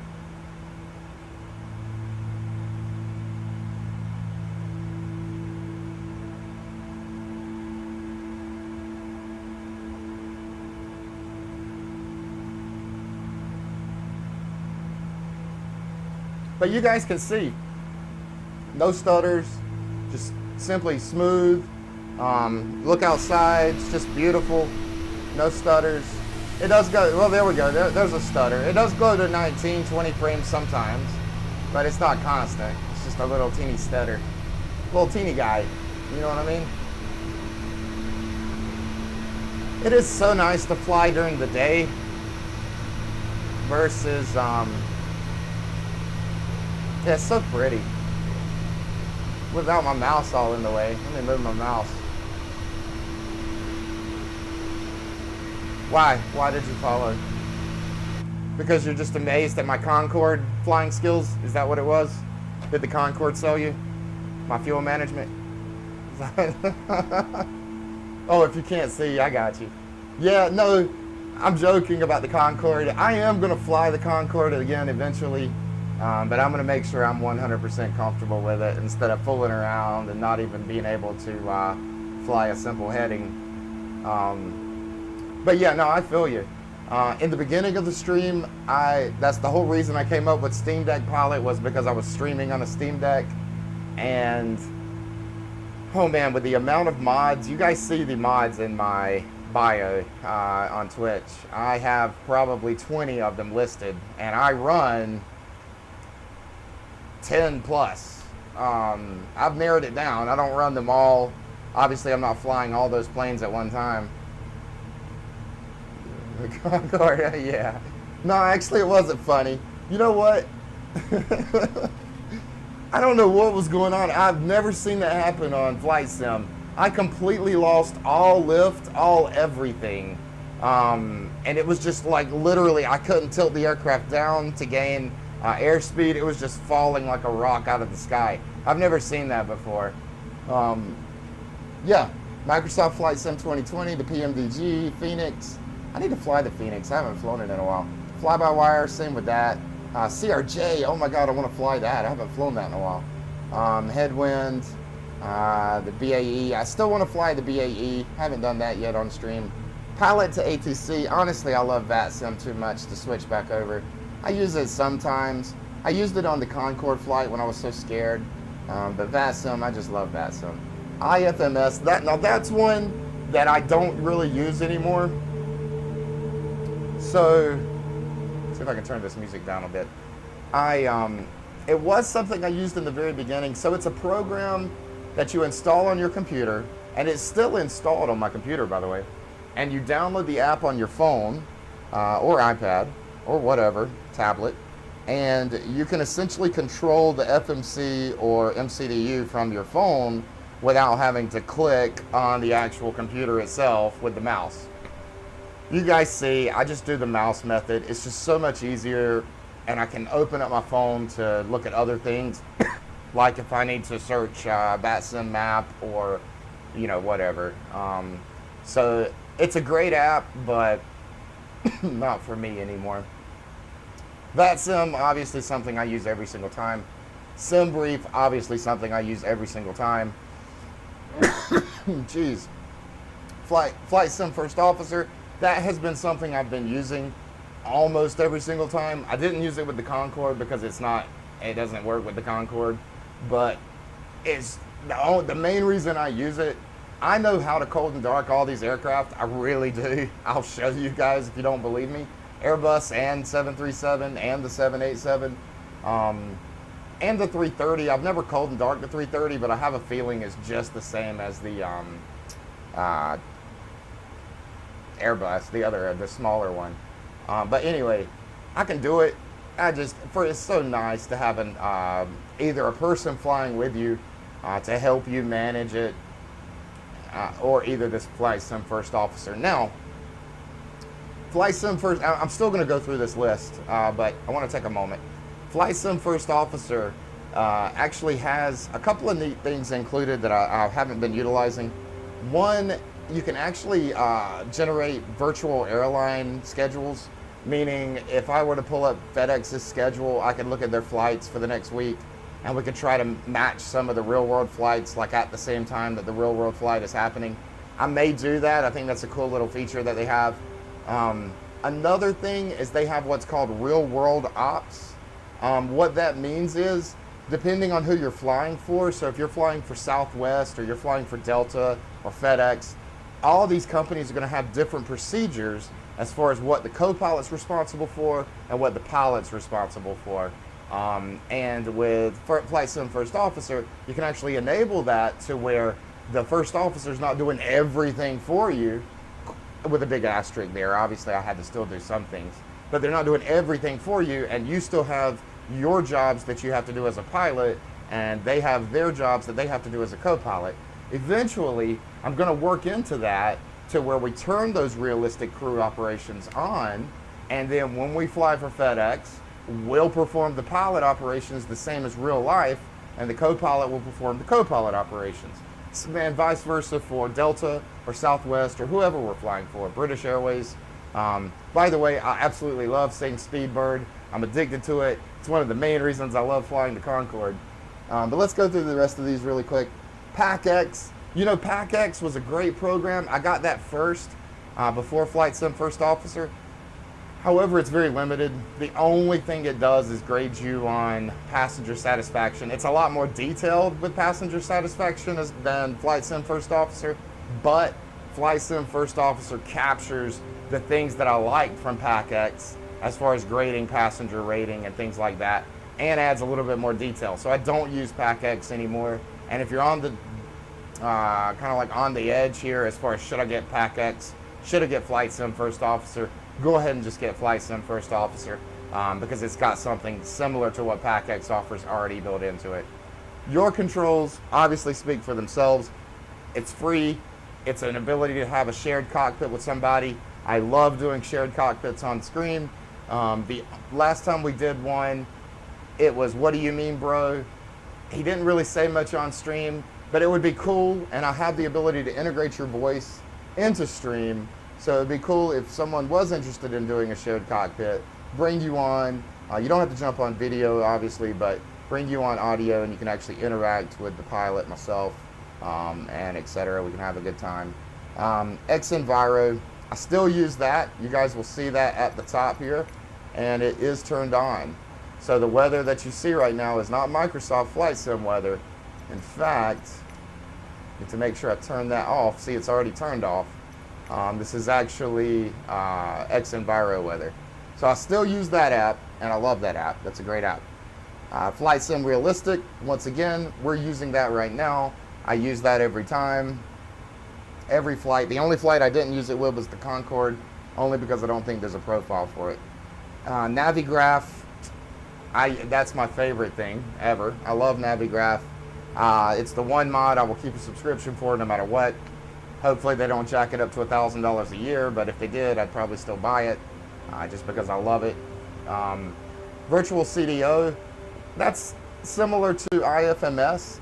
It's one that I don't use anymore, but it essentially did the same thing. It gave you the ability to control things from your phone, control the FMC or MCDU from your phone. SimToolkitPro, that is what I use for the map and the toolbar that you see at the top.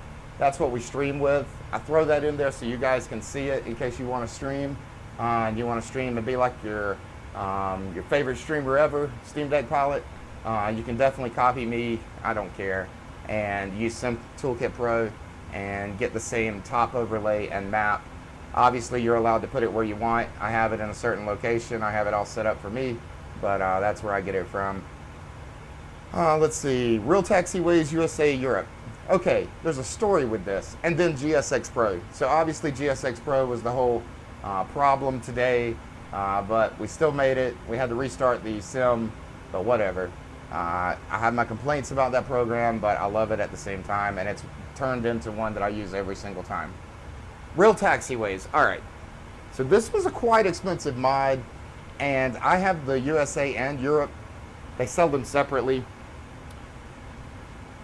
I think this was the very first mod I bought. I really do think so. I think I was flying on Vatsim, one of my very first streams, and I didn't have NaviGraph, and I was getting taxi instructions, and I couldn't see the taxiways because I was on the Steam Deck, and the resolution was so poor. It was only 700, and the screen was so small because I didn't have another monitor connected to it. I just couldn't see anything. So I was going all the wrong direction. I ended up buying that mod because it makes all the signs for every runway in the US and Europe a lot more visible, more realistic, how they're supposed to be. The story I have here, don't buy that. I mean, yes, it's nice, but if you have a computer at 1080 and you have a 20-inch plus screen or monitor, you don't need it. You can actually see the runways just fine. Plus, I ended up buying a lot of GSX Pro.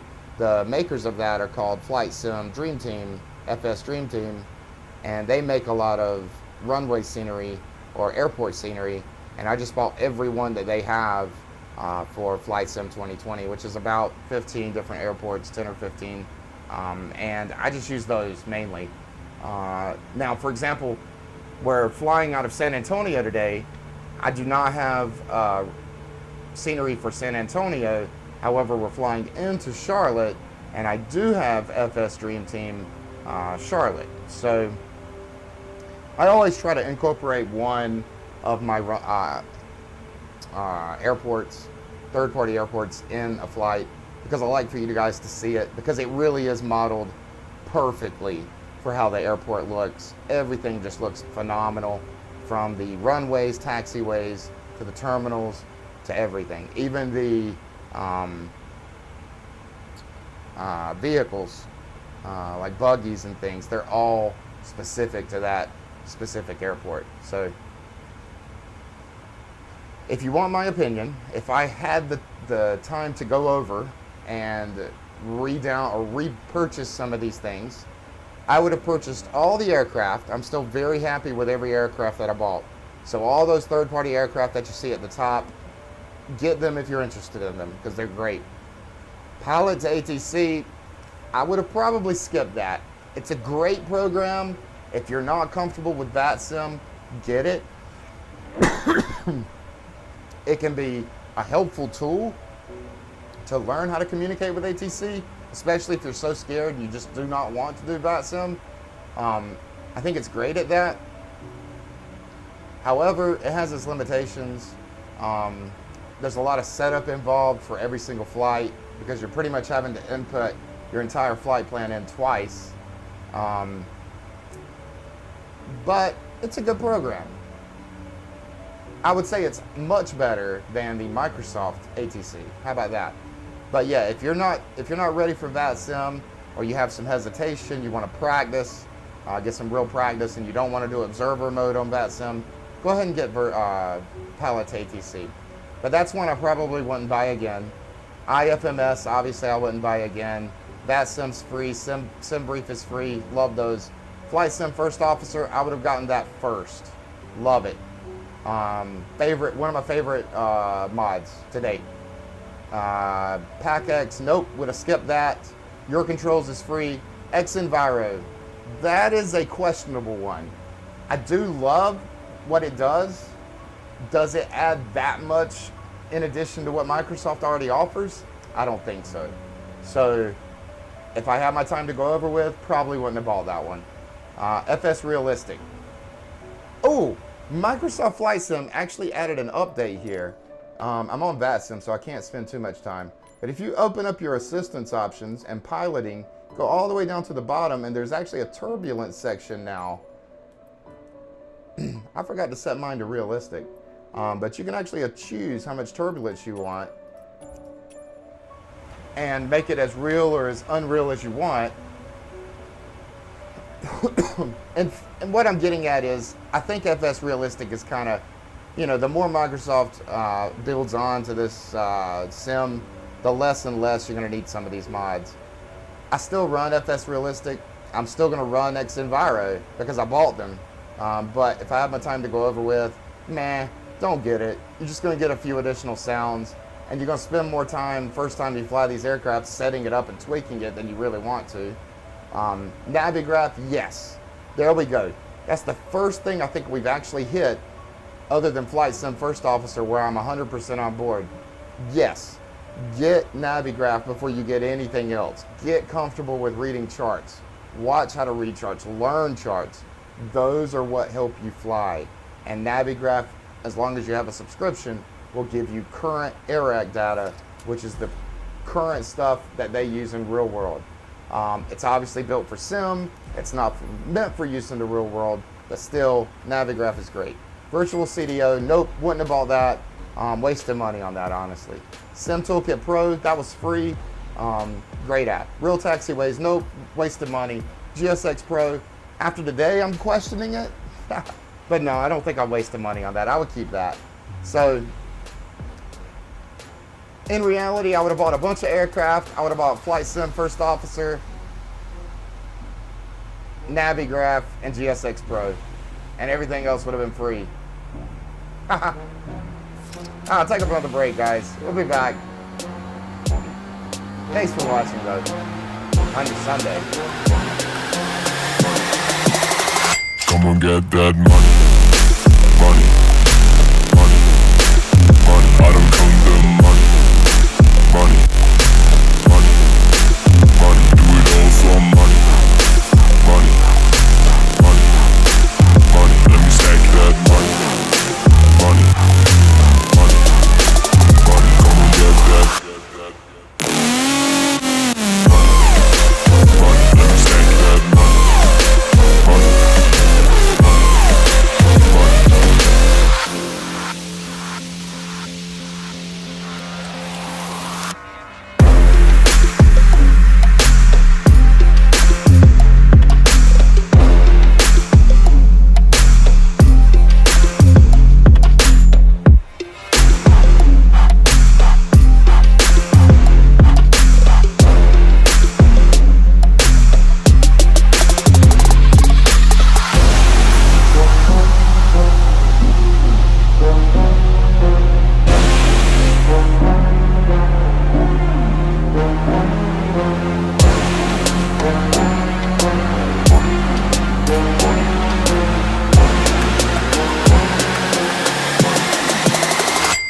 Get that money. Switch it up. Money, money, money, money, money, money, money. Money, money, money, money, money. Do it all for money. Money, money, money. Let me stack that money. Money, money, money. Come and get that money.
Hey, I'm back. I actually want to comment on a couple of things. Yes, you need NaviGraph, but you only need NaviGraph if you're really trying to get on Vatsim. Outside of Vatsim, you don't really need it. And technically, technically you can, there's a feature in GSX Pro that will allow you to have a car like follow you down the taxiway and show you where to taxi to get to the runway. I mean, there are ways around it. The charts are nice, not just for taxiways and taxiing to gates or taxiing to runways, but also for landings, because you need to be able to see your approach, you need to be able to see your SID charts, and you need to be able to see your star charts. Let me show you an example. I'm going to pull over my charts, and this was our departure here, but go back to our flight and pull up our charts for Charlotte and for Star, and we're taking the Jones 2. So this is why you need charts, and why, especially if you're going to fly on Vatsim. So by Jones 2, we need to be at 250 knots between flight level 210 and 11,000. But before then, by Cup, we need to be at 270 and 240. So you need to kind of follow these charts in, because this is what Vatsim's looking at. This is what the controllers are following as far as where you need to be as you come in. And this Jones 2 arrival has a ton of restrictions. Now, technically your aircraft, if it's a if it's the PMDG, geez, I can't talk. If it's the PMDG737 or the Airbus fly-by-wire or Fenix or the Headwind, these things are modern aircraft. They're going to have all these things inside, so they're going to know, the aircraft's going to know the restriction.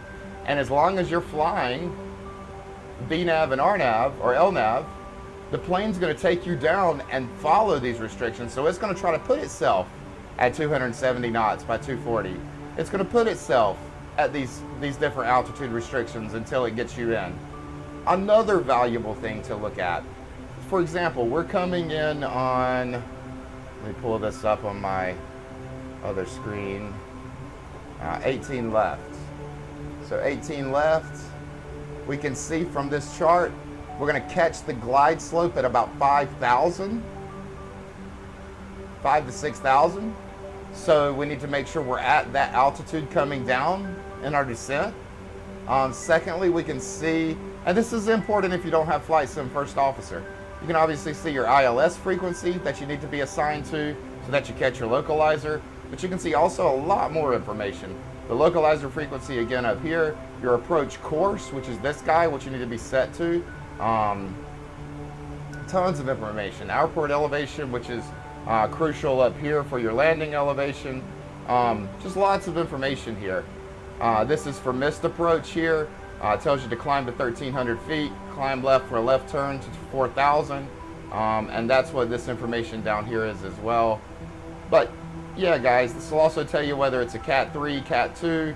It'll tell you your minimums for that runway. Just so much information.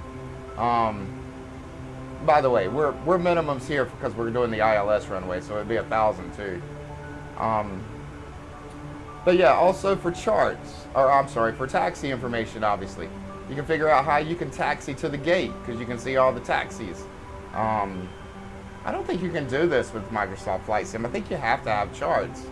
But not only that, but we can actually zoom into this terminal here, and we can see the actual gates themselves to see which gate we need to go to under parking gates. There's just so much that charts give you that you're not going to be able to get without charts. But just know, you don't have to fly with charts unless you're planning on flying on Vatsim. And if you are going to fly on Vatsim without charts, you're really running a risk of getting banned on there, because you're not going to be following the restrictions. Sometimes your aircraft's not going to always do it. So, you know, I think there are free options out there for charts as well. So you don't have to pay for a subscription from NaviGraph. But NaviGraph just has so many apps and so many things that just make it so much easier than having to go to a website every single time.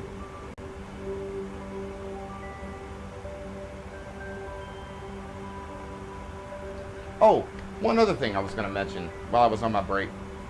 So I've watched other streamers, and a lot of other streamers put their cam on.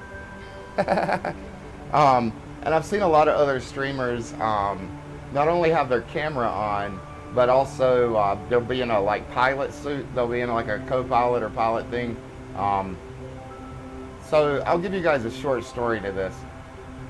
I used to stream poker, VR poker, and I did have my camera on all the time.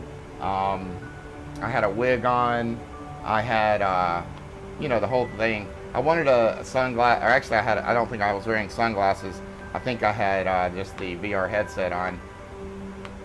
I obviously would want to hide my identity. I don't like people to know, you know, or recognize the real me.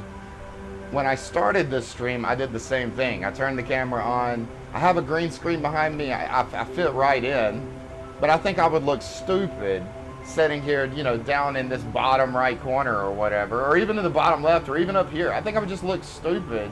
I'd rather you guys just be able to see what's important. I'm not important.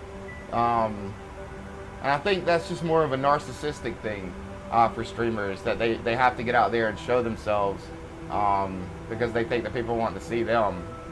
But when I was watching his flight, I would look at him, yes, but he wasn't the main thing I was looking at. I was looking at everything else, and the only reason I was looking at him was because he was funny looking. He was a little fat, you know what I'm saying? I'm not saying I'm perfect, you know, size or anything like that. I'm not anyone to criticize somebody else, but I'm just saying the only thing that drew my attention to him was bad things, right? So, nah, unless you're like Fabio, you know, or, you know, some really hot chick, I don't think putting yourself, and you want to show your body or whatever, I don't think getting on cam is really worth it. And then at that point, you really become too distracting, because then everybody's going to be looking at just you the whole time, and it's going to be quite the opposite. They're going to want your photo to be full screen, and they're going to want the airplane to be in a little tiny corner.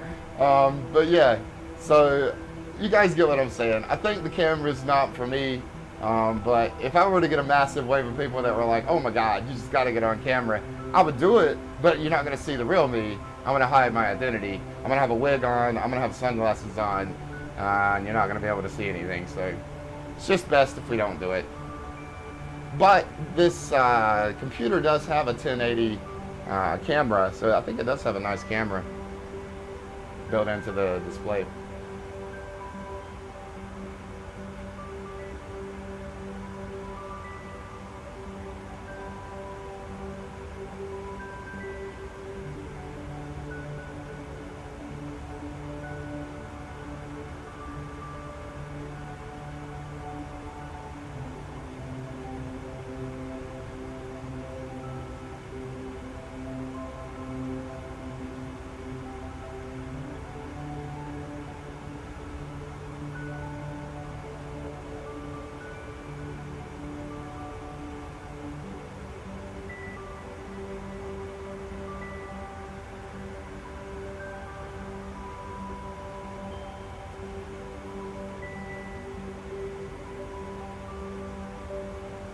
I mean, okay, let me clarify something really quick.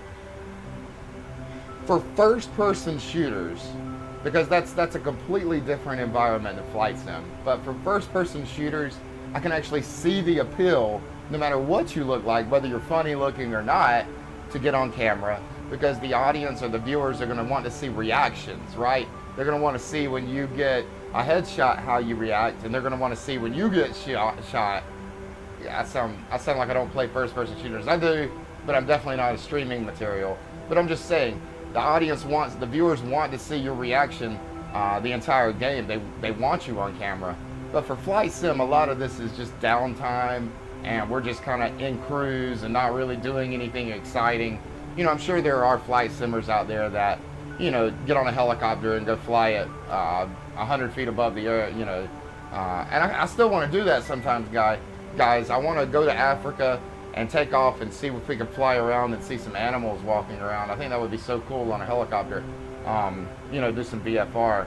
But either way, for most of my streams, it would just look stupid. you would just be watching me watch my phone or watch the screen, or nothing's really happening to where you'd want to see me. Puts on a movie during the, see, that's what I'm saying. That's asking for a copyright restriction. I don't know if I would do that, but I get what he's saying. He's trying to give the audience, like they're in cruise and they're a passenger on his flight. He's trying to give them an in-flight movie to watch. I get it.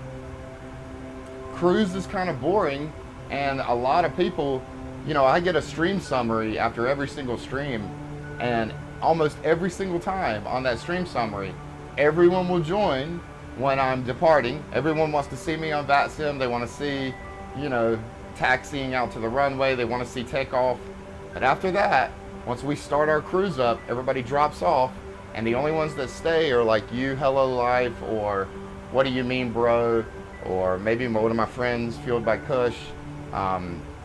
That's it. It's just you guys. They really stay and keep the conversation popping. But maybe one day I will grow.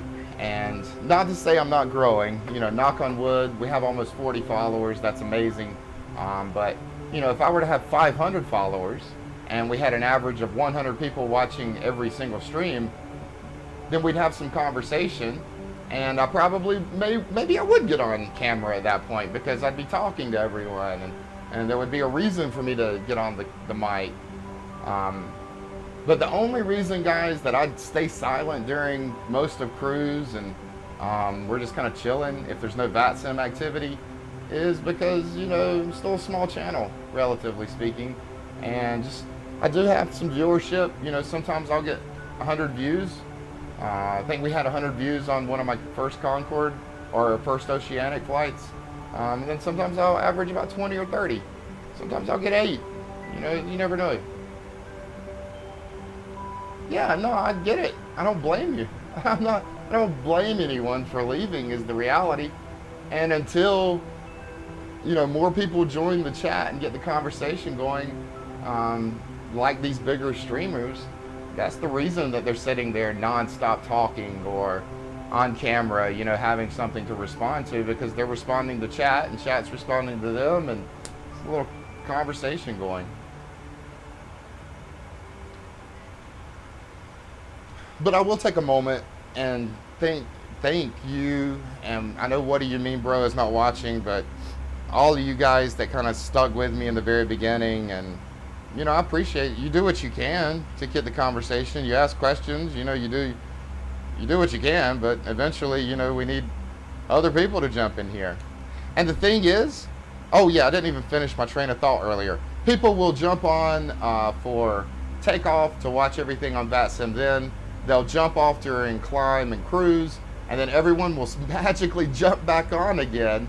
It's like every single time I'll jump back up to about 5 viewers or more, have 0 to 1 viewer for the entire flight, but jump up to 5 or more during the last 10-15 minutes or maybe 30 minutes just to watch the landing, because I don't land every time. I'm not one of these streamers that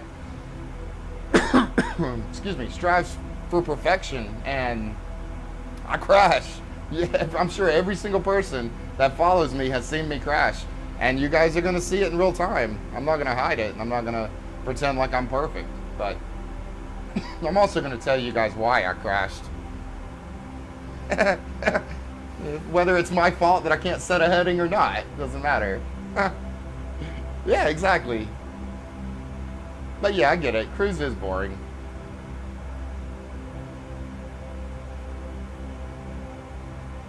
Early on in my stream, the reason that I posted that Discord link was I have a way to incorporate the Discord voice chat into the stream, and I was hoping we'd have some people that jumped into Discord voice chat, and we'd have actual conversations with quote-unquote passengers during the flight. I thought that would be a cool thing, but then I realized, yeah, if I ever grew, people would abuse that, and that probably wouldn't be a good thing. Yeah. This is why we can't have nice things.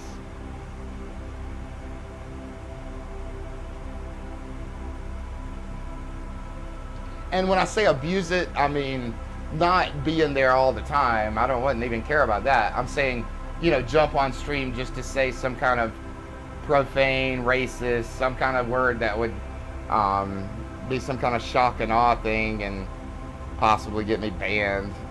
So it's just better not to do any of that.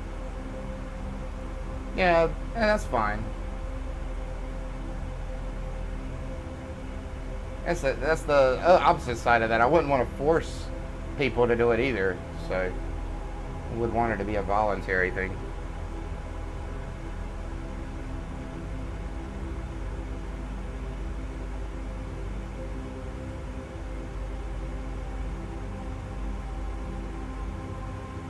I'm curious, Hello Life, you may not know what I'm talking about, but have you seen anything? I think you're in the UK,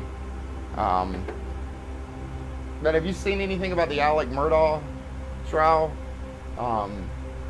It was all over the news and YouTube in the US. You may not have heard anything about it. It's a guy that got charged with killing his son and his wife. He got convicted too. He got like 2 life sentences, but a big thing. I've been watching the trial because it's all on YouTube, and I was just curious what everyone thought. You know, do you agree with the jurors? Do you think he's guilty? Do you think he's not guilty? Honestly, there's some, you know, if I were a juror, I haven't seen the entire trial. I've seen a majority of it though. But if I were a juror, I would have some doubt. There's the defense. I mean, I'm 80% there to think that he's guilty, but what's the word? The precedent or the law, let's say in the U.S., is that they have to the prosecution has to convince you beyond a reasonable doubt. So if you have any reasonable doubts about the guilt, then you would claim innocence. But yeah, so they've raised some doubt in my mind. I'll give you some examples. So the weapons that they found at his house, even though the weapons matched the weapons that killed his wife and son, it was a shotgun and a 300 blackout. Even though he had those same exact type of weapons in his house, he turned them over to police. They did ballistics testing on them, and they said they couldn't match the casings that they found at the murder scene with the casings that they fired from that gun. So I mean, hey, you know, the guy's got the same guns as the guns that killed his, and they're not common guns. Most people that kill people, you know, have pistols and things like that. So yeah, I mean, that's some doubt in my mind. It's not the only thing, but I'm just saying. Alright guys, we're about 52 minutes. Top of descent is about, in fact, let's just pull it up on the FMC. You can actually go over to the descent tab, and it will tell you have, this is to the top of descent. It tells you the time and Zulu time that you should be. I have had it with these motherfucking snakes on this motherfucking plane. Thank you so much for the follow. We're at 40 followers now. Thank you so much. Geez, thank you. Truly appreciate it. But this tells you the time in Zulu time and also the distance in nautical miles to your top of descent. So you can go from your FMC and you don't even really have to use your nav display. Hey, thank you so much for following. Maybe I do need to talk more. Honestly, we were just having this conversation, but during cruise, typically just mute myself and don't really come in unless I get a Vatsim controller online. Speaking of that, let's check. Make sure no controllers are online.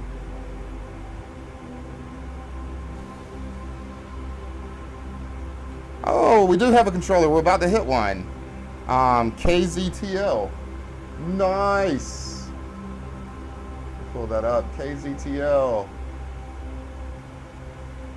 I think that's Atlanta Center. So it is Atlanta. So 132975. Let's go ahead and prepare for that. 132975. But thank you again so much for the follow. Every single follow counts. I was talking one of my other streams about 132975. I was talking about how once I get to 50 followers, I will unlock the ability to become a Twitch affiliate because I meet all the other criteria. Oh no, you gotta go. Hold on, let me read this. I wanted to drop a Flight Sim. Thank you so much once again for the follow. Thank you so much. Definitely chat back in. I'll be upfront with you guys. I have a doctor's appointment on Tuesday, but the rest of this week I took off for vacation. I won't go into details why. Here, let me hide this comment. But thank you so much for the follow. But yeah, I took off the rest of the week for vacation, so I will probably be streaming. I may stream Tuesday after my doctor's appointment, but I may not. It depends. But I'll definitely probably, I'll likely stream Wednesday, Thursday, Friday of next week. So definitely check me out. When I'm done streaming and you're still alive, I'll raid you. Oh, come on now. You're a streamer too. I'm going to have to check you out. But thanks so much for the follow. Thanks for checking me out.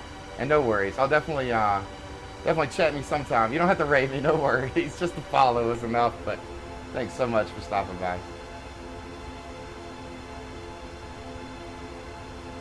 But back to what I was saying. Totally took me off guard. I love my Samuel L. Jackson. Yeah, you too. Have a good one.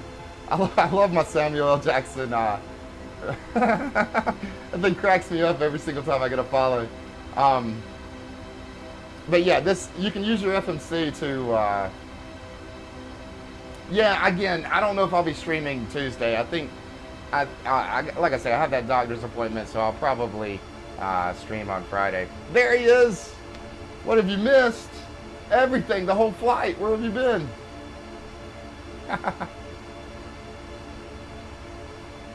Oh wow, we got chat popping off today. Speak of the devil. We were just talking about how I don't have conversations going.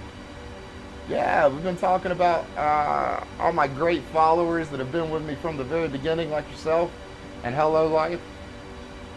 I think Hello Life's been here for a little while.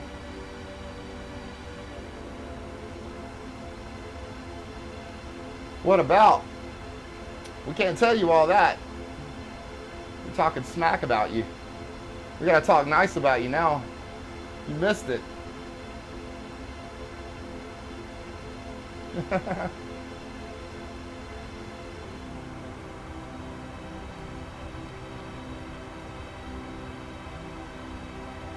But no, I was going through a few things. I talked about the mods that I'm running and the ones that I prefer, the ones if I have my time to go over with that I wouldn't buy again, things like that. You just rewatch the stream. Dang, I'm gonna have to go delete some of those parts. Mute it like I've got some copyright music over it. Yeah, GSX let me down today. Probably the most that it's ever let me down. Just to summarize, everything was going great. We were boarding our cargo, started pushback, and then GSX crashed, I think immediately after I asked for it. And then I asked for it on Flight Sim First Officer. Oh, that's some of that turbulence, guys. You see the aircraft? That's kind of cool. I don't know if you saw that, but there was a little bit of sway, and that looked a little realistic. That was kind of nice. Here, let me show you guys really quick, just because, what do you mean, bro, just joined.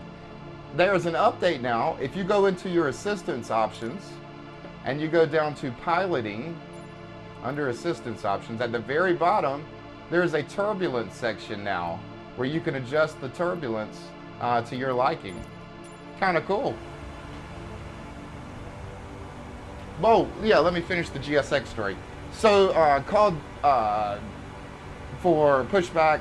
GSX crashed and tried to push me. It pushed me back into another aircraft, and then it would not let me go. I restarted it. I even quit the app that runs with GSX through Task Manager and Windows. It made the people disappear, but then it was almost like the tug was still caught onto my front wheel, and it would push me back, push me forward, push me back, and I couldn't do anything. Tried to move to a different location on the airport, still same thing. Had to end up restarting the entire game. I don't think it's done that. I think it's hung up on me before.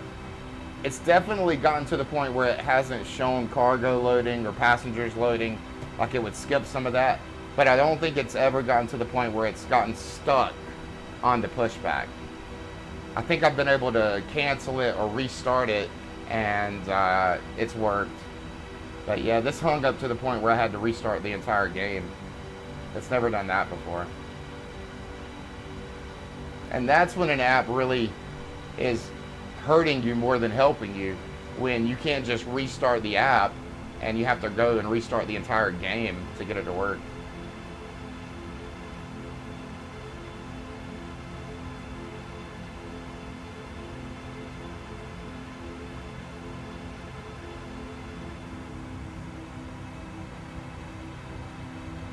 Oh, look at this guy. Oh, watch out. Let's all take a seat and let teacher, what do you mean, bro, tell us about FedEx and their fleet of aircraft and how they do not have a 737 in their fleet. See, I didn't know this, but apparently you do.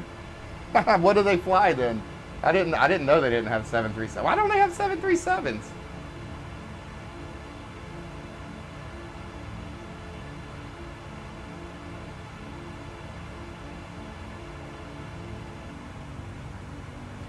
Do they only fly Airbus or something? Do they have a contract with Airbus? Is that what you're saying?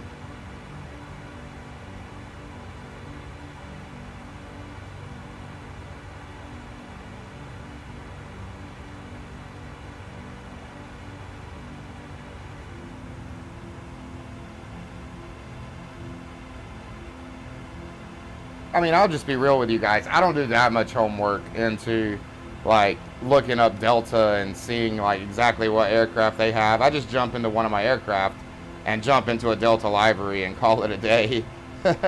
But yeah, that's cool if you did some homework and you know. Oh, okay. Well, see, that would have been just luck though, because I don't do any research to find out. But I would think that they would have a 737 cargo.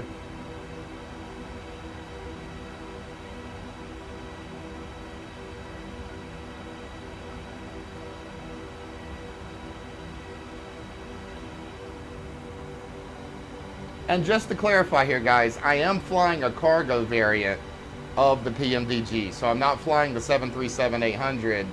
I'm flying, I think, the BCG or BCF. I can't remember which one it was.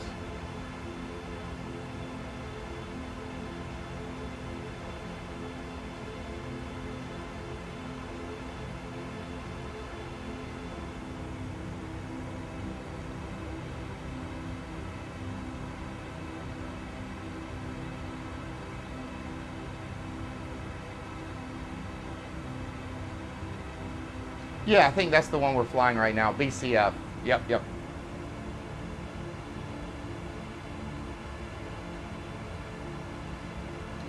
Nice. Well, see, and honestly, that was luck.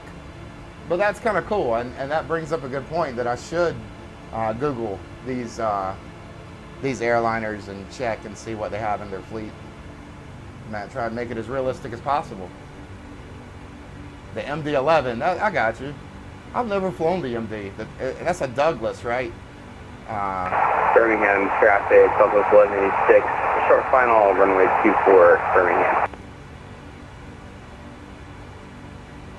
Does the MD-11 come with flights or Microsoft Flight Sim? Or is it an aircraft that you have to buy?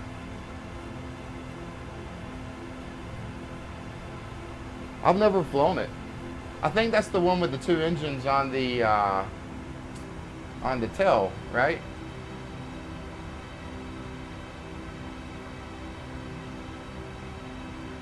Am I wrong?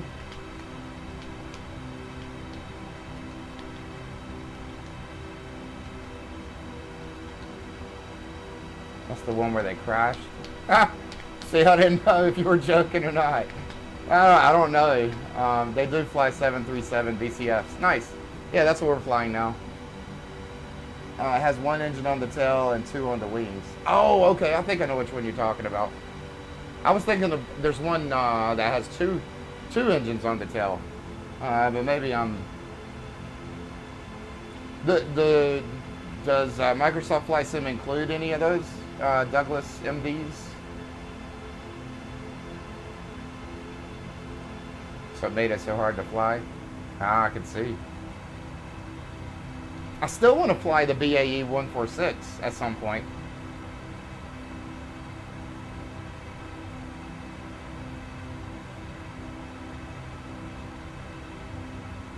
No, it does not. What about the premium version? Does it have one? I don't think it would, since the history with them. Oh, some bad history. I got you.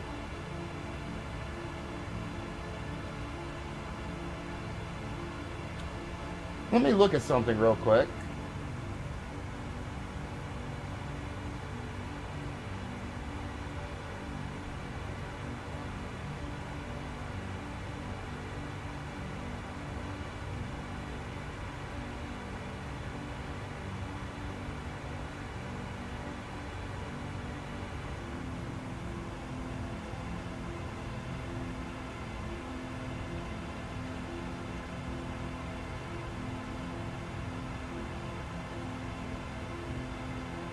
Oh wow, the Starfighter.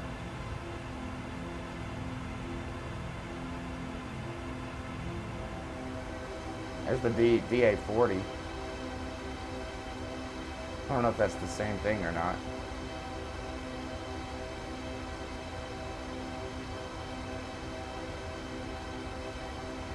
There's the DC-3.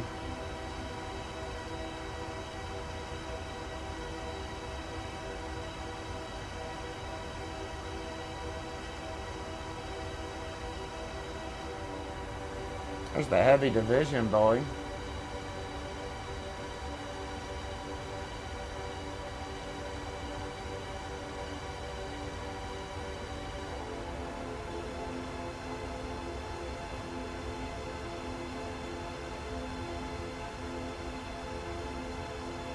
There's the Concorde.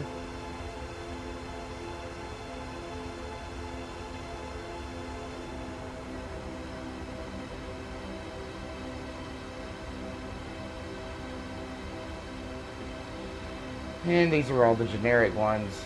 I was looking for the CRJ. The CJ4's on here.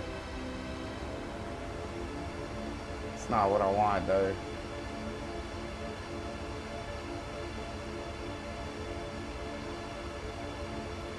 Oh well. Oh hey, go to sleep. No problem. Thanks for watching though. We're about to start our descent anyway. Looks like we've got 140 nautical miles. Bye. Thanks for watching. Yeah, I tried to do an early flight today for two reasons. One, catch you guys before you guys go to sleep. Do a daytime flight so we can do a daytime landing. And I kind of need to stream early because I need to go to sleep tonight for work tomorrow. It's Monday, so I gotta go to sleep. Yeah, I hear you. Today's Sunday for me in the US. It's gonna be Monday tomorrow. So I need to call it a night early tonight myself.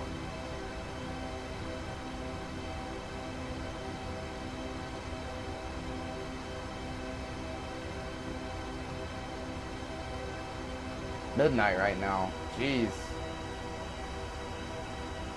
Yeah. Might as well call it Monday. Yeah, good night. And speaking of that, what do you mean, bro?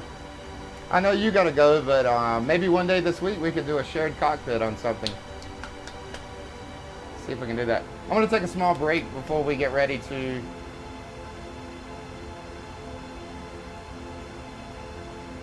do our landing. Also, I think I'm in a controller's space right now. So I want to go ahead and take my break before they hit me up to join.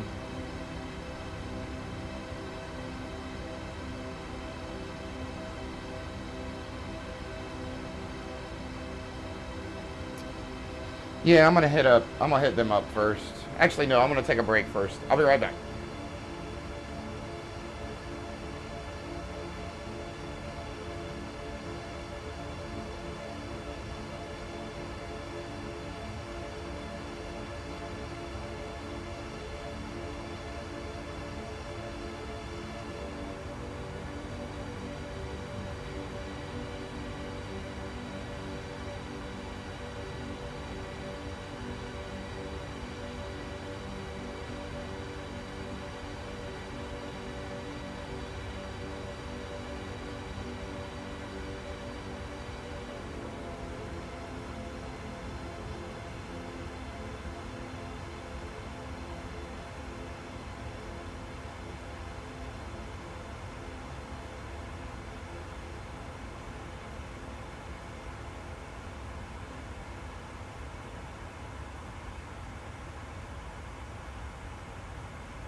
Alright, I'm back. That's the FedEx crash. She said I'm going to sleep. Alright. I'm going to jump on the controller. Discretion, Delta 537.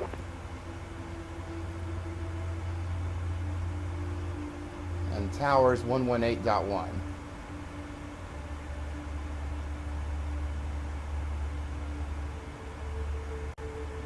We don't have a approach yet. Delta 6568, descend at pass discretion, maintain flight level 240.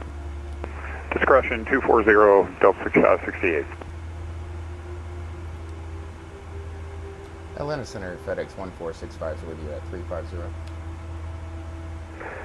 FedEx 1465, Atlanta Center. Stand by. FedEx 1465, squawk 7412, ident. 7412, ident. Where's my ident button?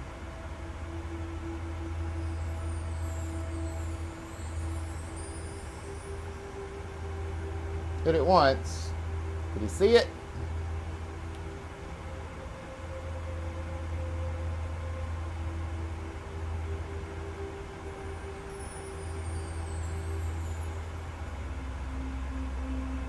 I'll do it again.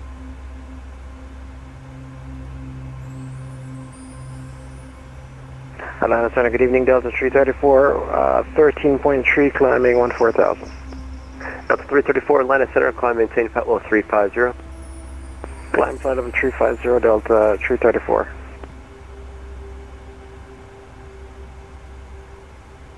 FedEx 1465, your radar contact 30 mile, or correction, 15 miles east of the Atlanta airport. Awesome. They got radar contact for me. American 2040, descend and maintain flight level 240. So we've got a full crew and at Charlotte. Memphis Center offline, radar service terminated, pre-change proof. Level 240 and change to Unicom. Thanks, American 2040. Have a good one. Frontier flight 1222, climb maintain flight level 340. Climb maintain flight level 340, Frontier 1222.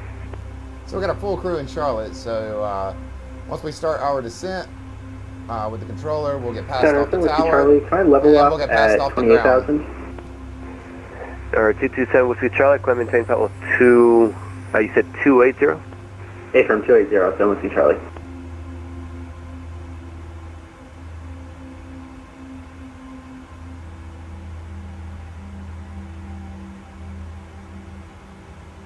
An Air Force One, I'm going to give you a slight reroute here. This might take me a second. Flight 270, so I can get you set up for your little tour there. I wonder who's doing the 270 for Air Force One. Thank you very much.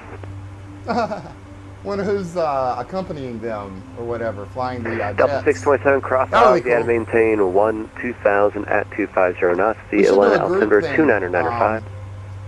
You know, I'll fly. Fly across Ozzy at 12000, 250 knots, Delta 627. I'll fly Air Force One, and then I'll have some of the people watching, some of our viewers, fly some jets around us, give us cover. That would be cool. Yeah, Air Force One is Delta in the house. 537 cross Glavin and maintain 14,000. The Atlanta Altimeter 2995. Oh.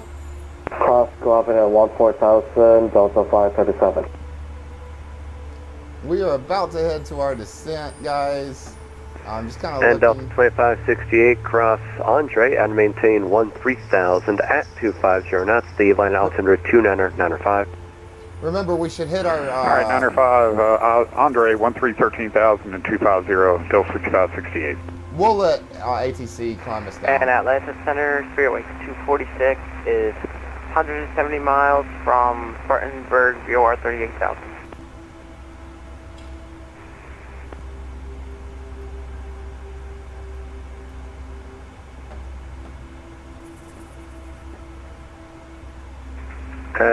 Spirit Wings 246, Atlanta Center, squawk 6341 ident. 6341 ident, Spirit Wings 246. We need to get 240 is where they're going to American 892, traffic 11 o'clock, 5 miles Appears to be southbound, typo known, altitude unknown. It's got a primary target there. Okay, we'll be looking for 892. That's what they're going to clear us to, is 240. They may clear us lower. Go ahead and we're going to report back. Roger. And Spirit Wings 246, you wouldn't have to be 40 north of Charlotte, would you?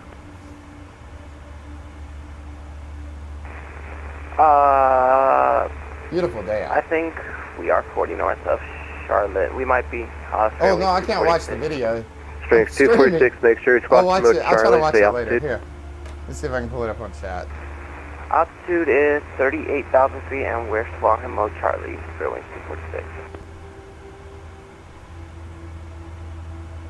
40 followers, so nice. Put it in chat again so I can pull it up on my phone. Please. Spirit Wings 246, I got you now. Oh yeah, you're a little further than, I was trying to see if you were the primary target there. You're a little further than that from Charlotte. Oh yeah, no worries. Spirit Wings 246. Okay, FedEx I got it pulled up. 1465, descend via the Jonesy 2 arrival, the landing south, the shot altimeter 29906. We'll descend via Jonesy 2, FedEx 1465.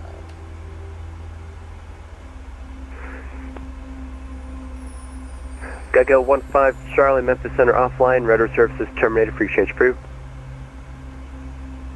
Alright, so Jonesy means we can come all the way down to 5,000 is where we're going to go. Alright, cool. When we start our top of descent any moment now, you guys can see our top of descent marker. Canada's 892. Looking for a climb, flight level 360 whenever we can accommodate them.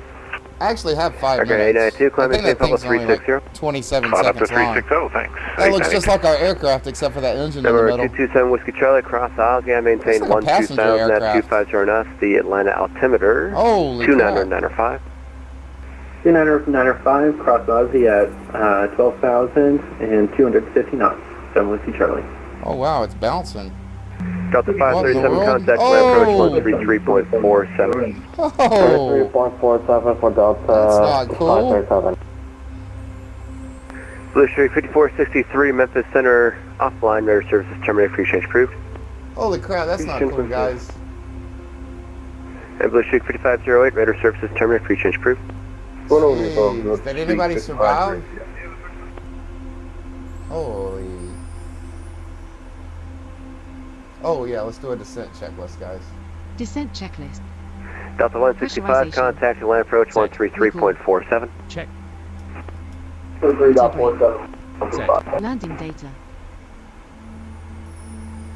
Check. Approach briefing. Completed. Checklist complete. Air Force One, I got a reroute for, actually I don't yet, stand by. ILS set. So nobody And at that point, you reroute us wherever. I mean, we're all good, and yeah. That was one. Oh, yeah, I just need you on actual, I can't just send you direct on, or Glavin from your current position, so I'm just going to give you a little route that should put you on a nice intercept there. Ah, that's sad. Thank you. This is Air Force One. Alright, guys. Alright, Air Force One, you're cleared to the Atlanta Airport via direct Gulf, Quebec, Oscar VOR, that's Choo-Choo VOR, direct Glavin. So we're going to mute Air Force One for a moment. So you guys pay attention to our altitude. We're at 32,000. You can see this little diamond in the middle. I'll point it out right here, guys. This is going to show our current descent rate, and we want to try to keep that in the middle, which we are. But by cup, which is this next altitude, you can see we need to be at flight level 240. It's going to be in here as well, 240, 270, and that's that same thing I just showed you guys with the charts. So even if you don't have the charts, you can still fly the data in your FMC, and it should be accurate, but you really need to be relying on the charts and not your aircraft. You confirm what your aircraft has. But let's see if it hits 270 knots. Well, it's actually already at 270 knots. But let's see if it can hit flight level 240 and 23 nautical miles. I know, ripped all the people. Yeah, dude, that's sad. Especially seeing, you know, you're 10 feet from the ground, looking out the window and thinking everything's okay, and then all of a sudden, 2 seconds later, it's done for. Air Force One, just advise when you direct choo-choo POR. It's got to be like one of the worst ways to go. At least if you're falling, you know, 20,000 feet, you know, American 591, contact land approach 133.47. You kind of know it's the end. American 591, thank you. To make it all the way to the runway, you would Planner Center, Southwest 552 with you, 4 miles east of the Russo waypoint, 400. Really sad. That is really sad, guys. Planner Center, could you just write in a text for me that first waypoint? Because I see Golf Quebec Oscar, but I don't see that first one. That first VOR point that you're saying. Sorry. Southwest 552. Is that you calling? I'm just coming into your airspace from the east or the west. So it's 552, your radar contact, descend at pass discretion, maintain flight 240. 240, Southwest 552. I don't know Air if you guys Force can One, see. the 22 VOR is Golf Quebec Oscar. It's the same waypoint. We're magically getting some viewers. Cool. We're on our way to Golf Quebec Oscar. We'll start jumping on the last 30 minutes. People always start jumping on. Air Canada 892 level up 360. In a cereal box this morning, so we're just... Air Canada 892, roger. And the virtual storyboard is special. Alright, 10 nautical miles from 270, and we're at 280 now. So we're definitely going to hit our altitude. Delta 627, contact land approach 133.47. 3347, Delta 627, thanks for tonight. Smooth runnings all the way down, guys. I love flying the 737. I feel so comfortable in this aircraft. Skies look absolutely beautiful. The sunset looks beautiful. This FedEx looks beautiful. Absolutely beautiful. Look at the shadows, guys. You can see the clouds updating in the background. I don't know if you guys saw that. That's that xEnviro program. I am headed with these motherfucking wow. on this motherfucking plane. Thank you so much for the follows. Oh my God, 2 follows today. Thank you so much. Thank you so much for watching. Thank you so much for triggering Samuel L. Jackson.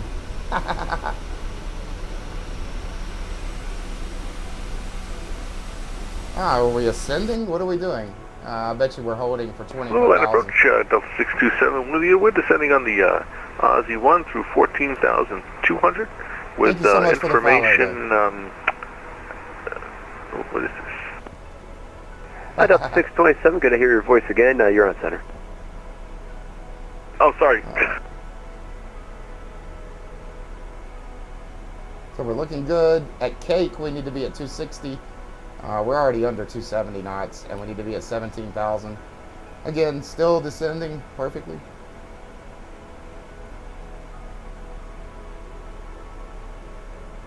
But yeah, as I was saying, you may look out the window, and I can actually see this. You can see the clouds Delta 6568, contact land approach 133.47. Kind of disappearing. 133.47, have a good one, Delta 6568. Once again, that's the xEnviro kicking in. Air Canada 892, Jacksonville Center is offline. Radar services terminated. Free change approved. Okay, we're en route. Air Canada's 892 heavy. Good day, sir. Still looks good though. Good day.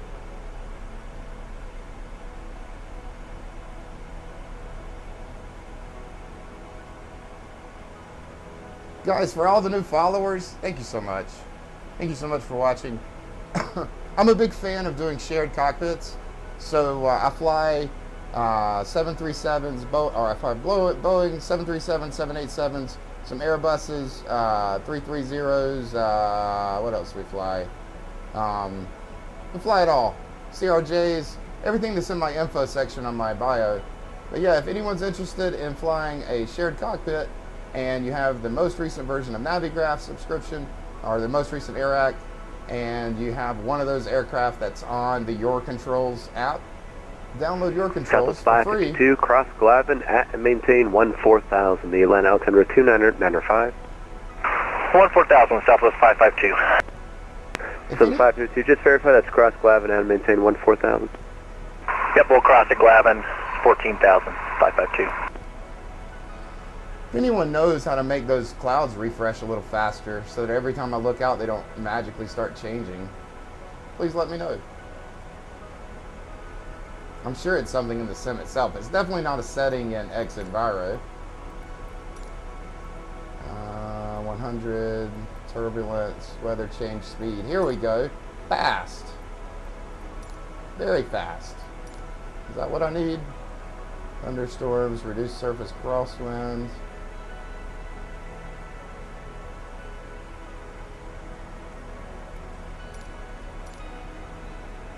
Okay. Not sure if that's going to make a difference.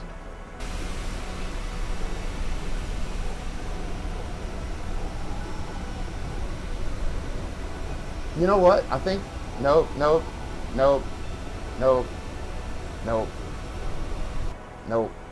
Didn't make a difference at all.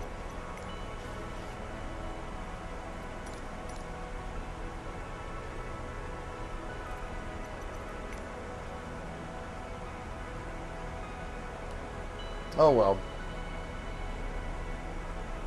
Alright, at Cake we need to be at between 260 and 17,000, and we are, so we're looking good.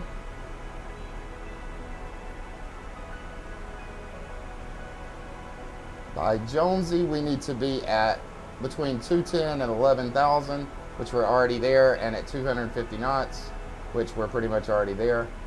So we're looking good. Record 456, radar service turbo, futures approved. Leave my airspace. Okay, you come up to 28, Mike 46. FedEx 1465, runway 18 center. Was that for me? FedEx 1465, expect a visual approach, runway 18 center. We'll expect visual for 18 center, FedEx 1465. Alright, so let's change that. Southwest 987, Atlanta Center.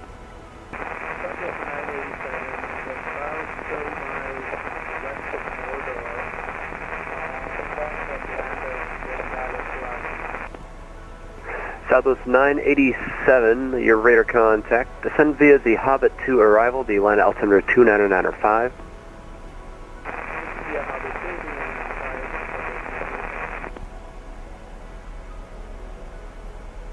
Or 227 Whiskey Charlie, contact line approach 133.47. 13347, bye-bye, 7 Whiskey Charlie. Bye. America 221, cross Andre, out of maintain 13,000 at 250 knots, the line altimeter 29905. Cross Andre at 13,250 knots and 29905 on the altimeter, American 221.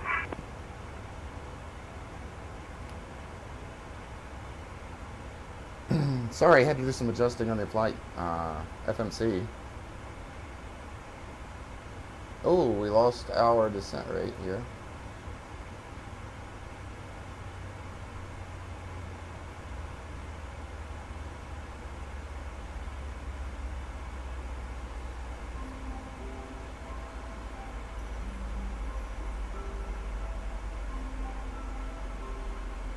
So we got changed.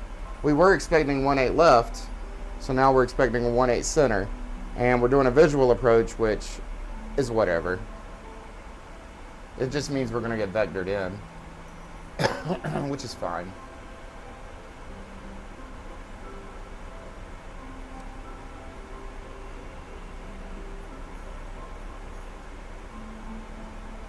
And center, Southwest 552, we just had a little FMC problem, so we're doing a quick turnout here, and then we'll be back en route towards Jackson.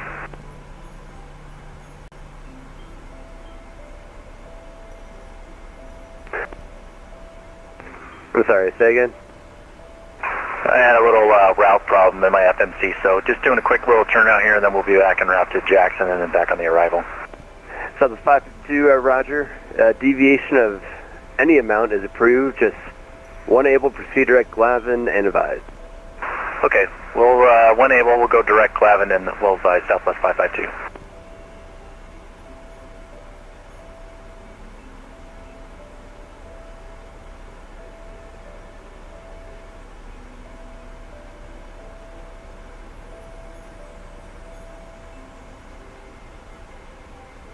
Got a little behind on our descent because of me having to change runways, but that's okay. The plane will catch itself back up. It's probably requesting some drag. No, it's not. That's nice.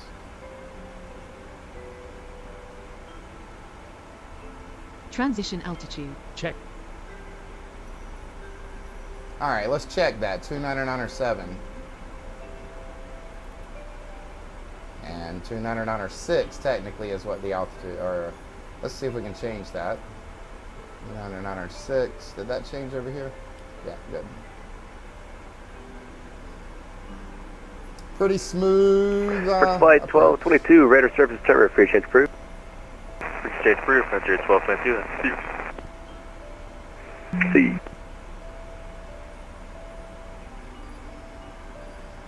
Unable 250 knots. Atlanta Center, good evening, Delta 904 with you, 110,000 for 14,000. Delta 904, Atlanta Center, thank you. Climb maintain flight level 350.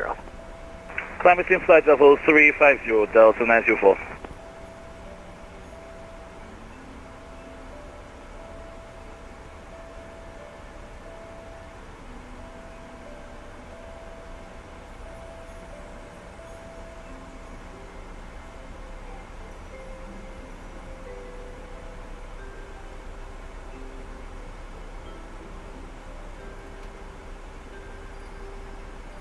Good afternoon, Atlanta Center. That's 1227. It's with you at flight level 360. We're beginning our descent via the Jedi to your arrival.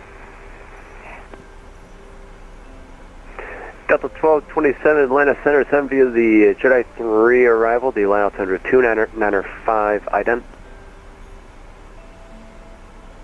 I did for this at 1227, and we have information box right.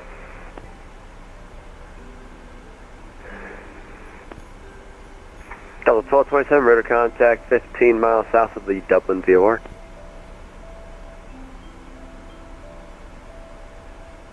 Center, good evening to you. It's Delta 1945, 11,000 for 14,000.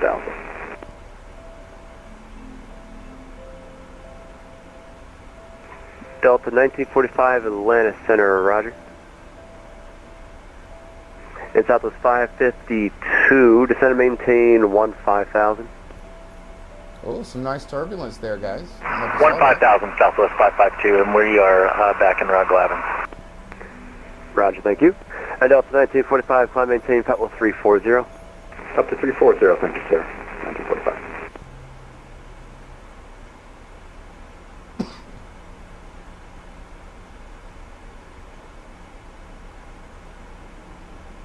And Air Force One, just verify you want to cruise at 200. 200, yes, Air Force One. I think we might be slightly above that. Sorry. Air Force One, yeah, altitude indicates flight level 211. Apologies, we are descending now to 200, Air Force One.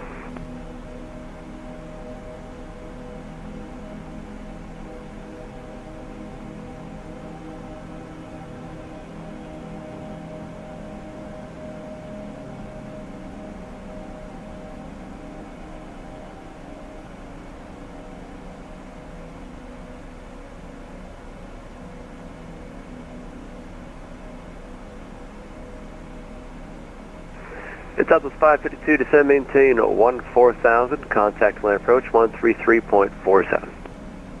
14,000, we'll contact approach Southwest 552.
Southwest 66, Atlanta Center, climb and maintain flight level 330. Again, 18.5 is climbing to level, is climbing to 8,000. American 1855, Atlanta Center, delete speed restriction, your radar contact, climb and maintain flight level 360. 360 from American 1855.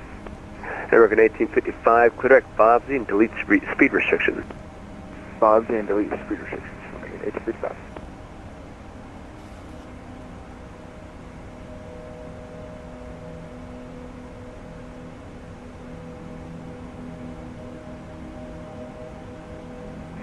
FedEx 1465, are you going to the cargo off of Alpha, or are you going to be going off of the cargo that's off of Charlie? Yeah, I'll go for Alpha. FedEx 1465. Okay, roger. Because if you're going to the one, I'd switch you to 18 left. I think we were initially going to that one, but we're fine for 18 Center and Alpha.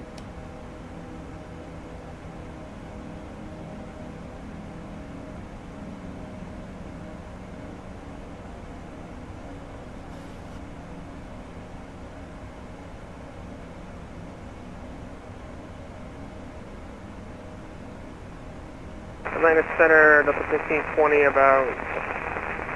Stand by with me. Passing 10,000 feet.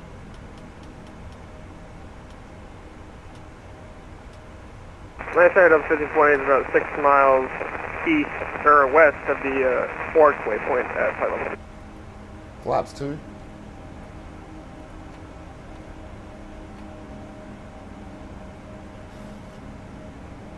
Glide slope alive. Delta 1520, Atlanta Center.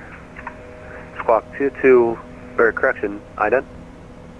We'll ident Delta 1520. Agent 653, Atlanta Center, radar contact. Cleared direct Montgomery. Climb maintain flight level 350.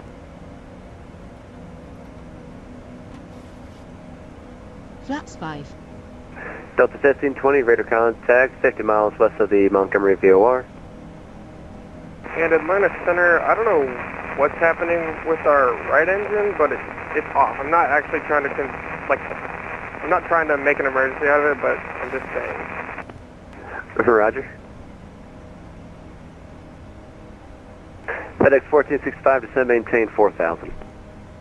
Coming on to 4,000, FedEx 1465. Center Walker 3378, heavy unit, flight level 390, you entered the operated Shire.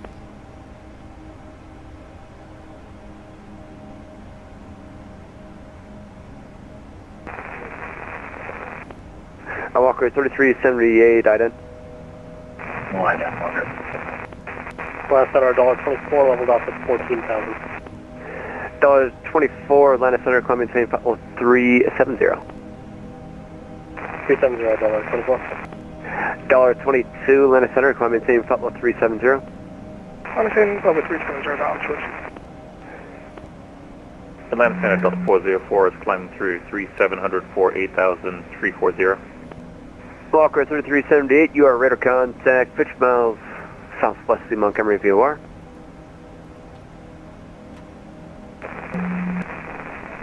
Flaps 15. Roger. Delta 404, Atlanta Center. Are you directing anything right now? No, sir. I'm direct 340. Delta 404, Roger. Your radar contact. Clear Bobsy, climb maintain flight level 280. Direct Bobsy up to 240, Delta 404. Flaps 10. Delta 22, right for taxi. Shut up. Delta 22. I have no idea where you are.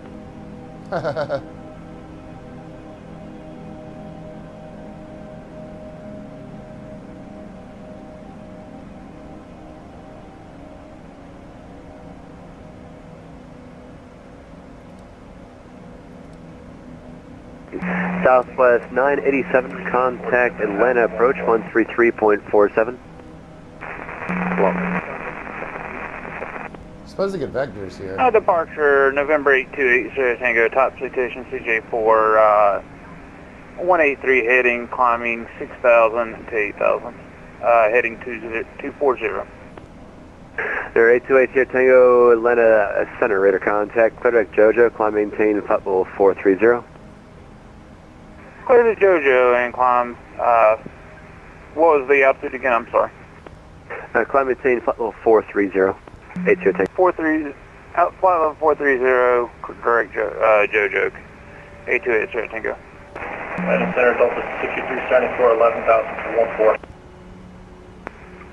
Delta 6374, Atlanta Center, climb maintain, flight level 320. 320, 6374. FedEx 1465, turn right, heading 2, correction 090. 090 for FedEx 1465.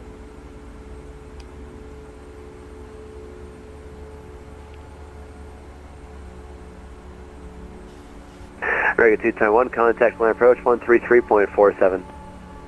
Over to approach 13347, American 221, thanks, have a great night.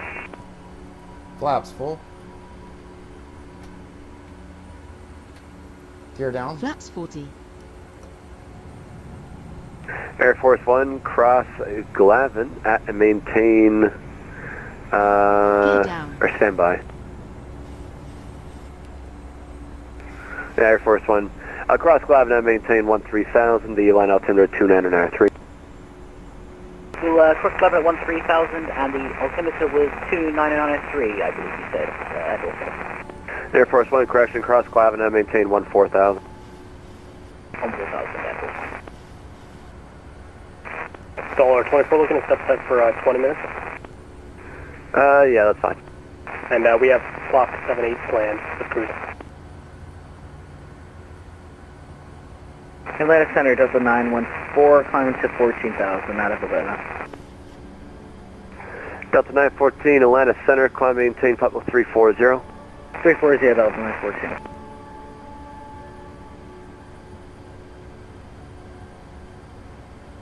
Atlanta Center, Delta 5454 with you, descending via the Ponzi, Banker 2, arrival for Charlotte. Delta 5454, Atlanta Center, squawk 7770, ident. 7770, confirm, for Delta 5454? Yeah, it's a weird squawk, but that's what the system wants. Affirm 7770, Delta 5454.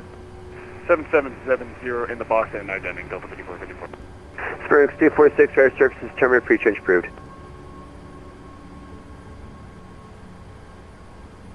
Delta 5454, radar contact 20 miles northeast of the colors VOR. Descend via the Banker 2 arrival, landing south. The shot altimeter 29906.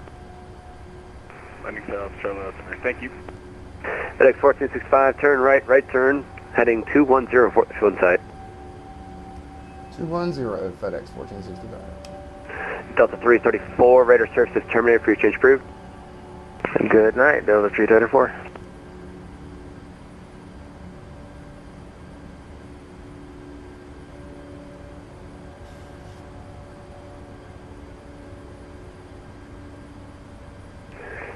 Delta 1520, roger, descend now to flight level 350, or correction, descend now to flight level 350, then descend maintain, just descend maintain flight level 350, Delta 1520.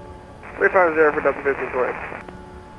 Allegiant 653, climb maintain flight level 290, I'll hire for you shortly.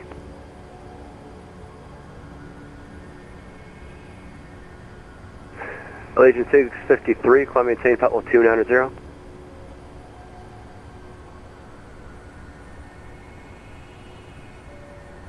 Walker 3378, set and maintain flight level 300. Going down to 300 for Walker. Center Delta 404 request.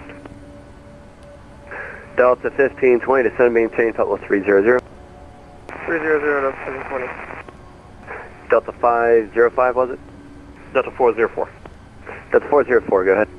Delta 404 would like to delete speed restrictions and climb to 280 final. Delta 404, delete the speed and climb maintain flight level 280. Delete speed, climb and maintain 280. 280 Delta 404. FedEx 1465, do you have the field? FedEx 1465. We got the we got 1AC in sight. FedEx 1465, clear for approach, runway 18 center. Contact the Charlotte Tower, 118.1. Heading over to Tower 118.1. Have a good night. FedEx 1465. Delta 1227, contact. All right, and ground is going to be 1219. 1219.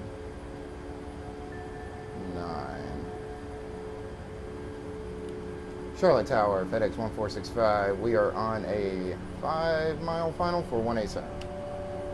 FedEx 1465.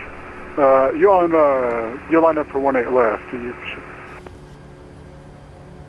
Are we? Can we take 18 left? FedEx 1465. Runway 18 left. Blocked. FedEx 1465. You're lined up for 18 left. You're going to landing 18 left or 18 center? Yeah, can we request 18 left, FedEx 1465? Yeah, no problem. FedEx 1465, change to my 18 left and my 18 left, clear to land. Clear to land, 18 left, FedEx 1465. What's that aircraft calling? American 270? Yeah, American 270, holding short runway 18 left. American 270, one aircraft on a 7-mile final. Fly runway heading 12005, runway 18 left, clear for takeoff. Flight runway heading, runway 18 left, clear for takeoff, American 270. Dodge 82, runway 18 right, clear for the option. Clear for the option, 18 right, Dodge 82.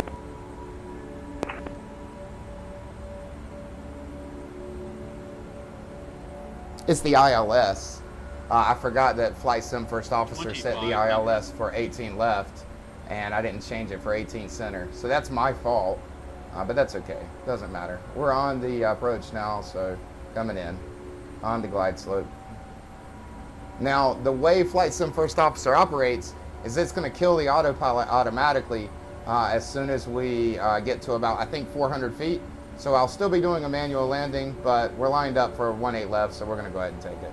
18 center is that one to the right, but again, my fault because I forgot to change the localizer. But hey guys, we had enough fuel, no fuel problems. That's always a good thing.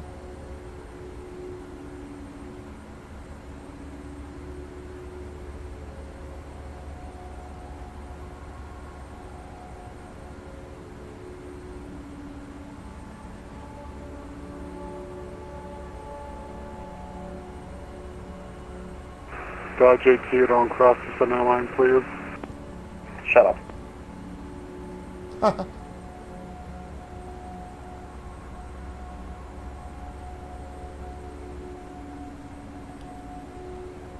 That guy's looking smooth.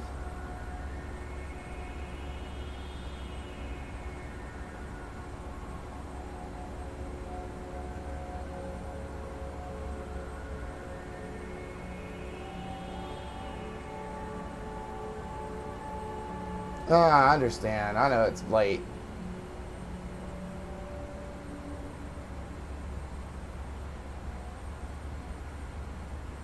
We'll be touching down in a minute, literally. 1,000. So beautiful at nighttime, though. This is why I like flying at night.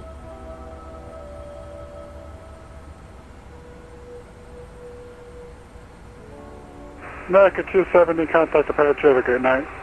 Alright, to departure, good night, American 270.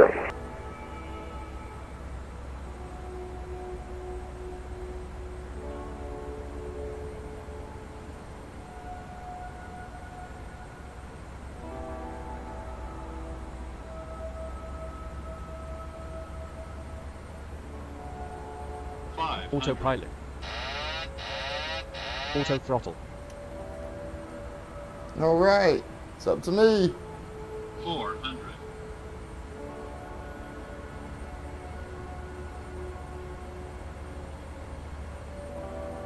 300. Is that the Trinity on frequency?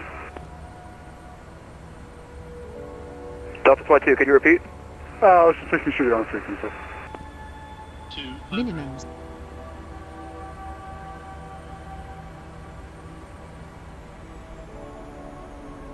100. 50. Sync rate.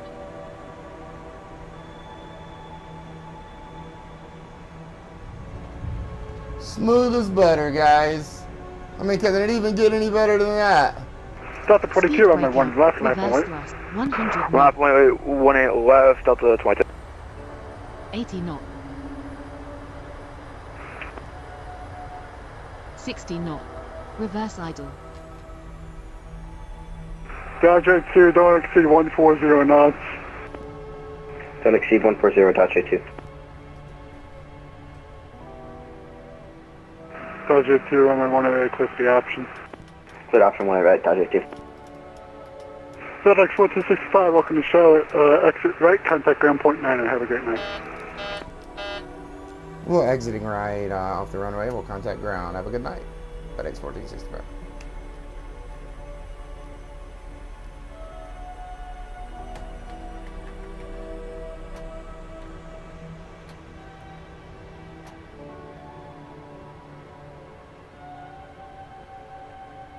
All right.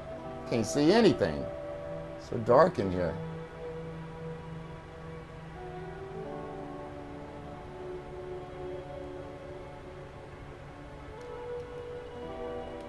Delta 22, fly runway heading, runway 18 left, clear for takeoff. Runway heading, clear for takeoff, 18 left, Delta 22.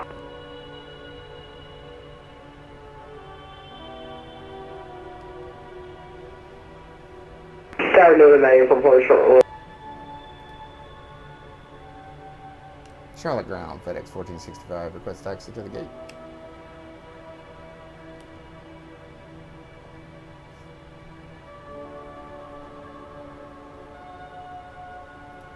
FedEx 1465, say again. Oh, we're actually requesting taxi to cargo for Alpha. FedEx 1465, is that just directly in front of you there? Well, sweet. Thank you so much. Have a good night, FedEx 1465.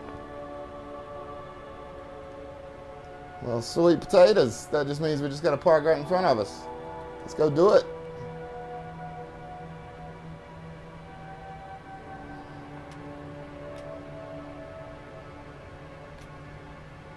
There's some lights on so we can see.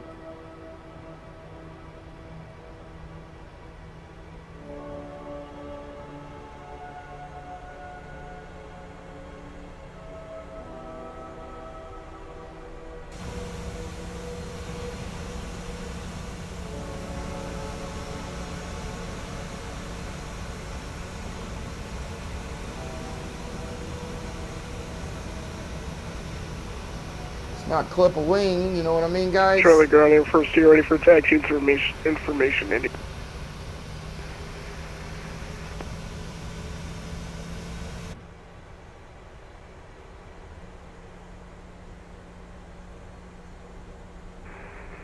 Air Force 2, runway 18 left, taxi via Delta across 23 Delta. Jeez, listen to it all. Right, the runway left, FedExes. Delta across 23 Delta, Air Force 2. Crazy.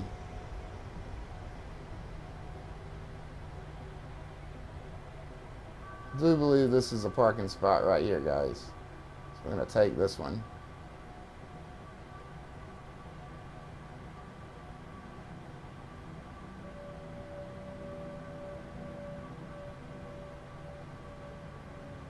And we'll stop. Now let's see if we can get GSX to deboard us.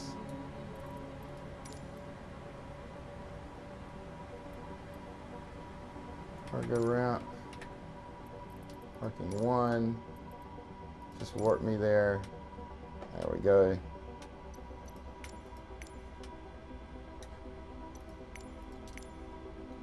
And now I don't think I'm going to be able to deboard. Oh, did we take a wrong turn? Oh, yeah, we did. We should have took a right, I think. Who knows?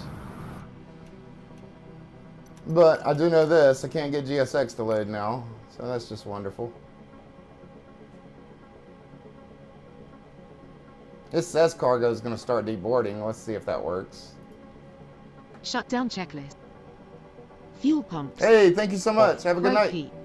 Off. Hydraulic panel. Set. Flaps. Up. Parking brake. Set, right? Oh, no, it's not. Set. Fuel control switches. Cut off. Weather radar. Off. Checklist complete. Ooh, look at this, guys. Passenger rating 100. Overall rating 100. Great flight, Captain. Oh yeah, what a perfect flight, guys.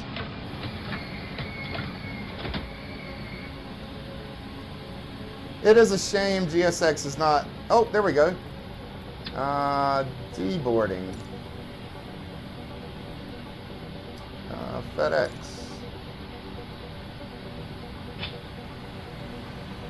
Nice. Here we go, guys.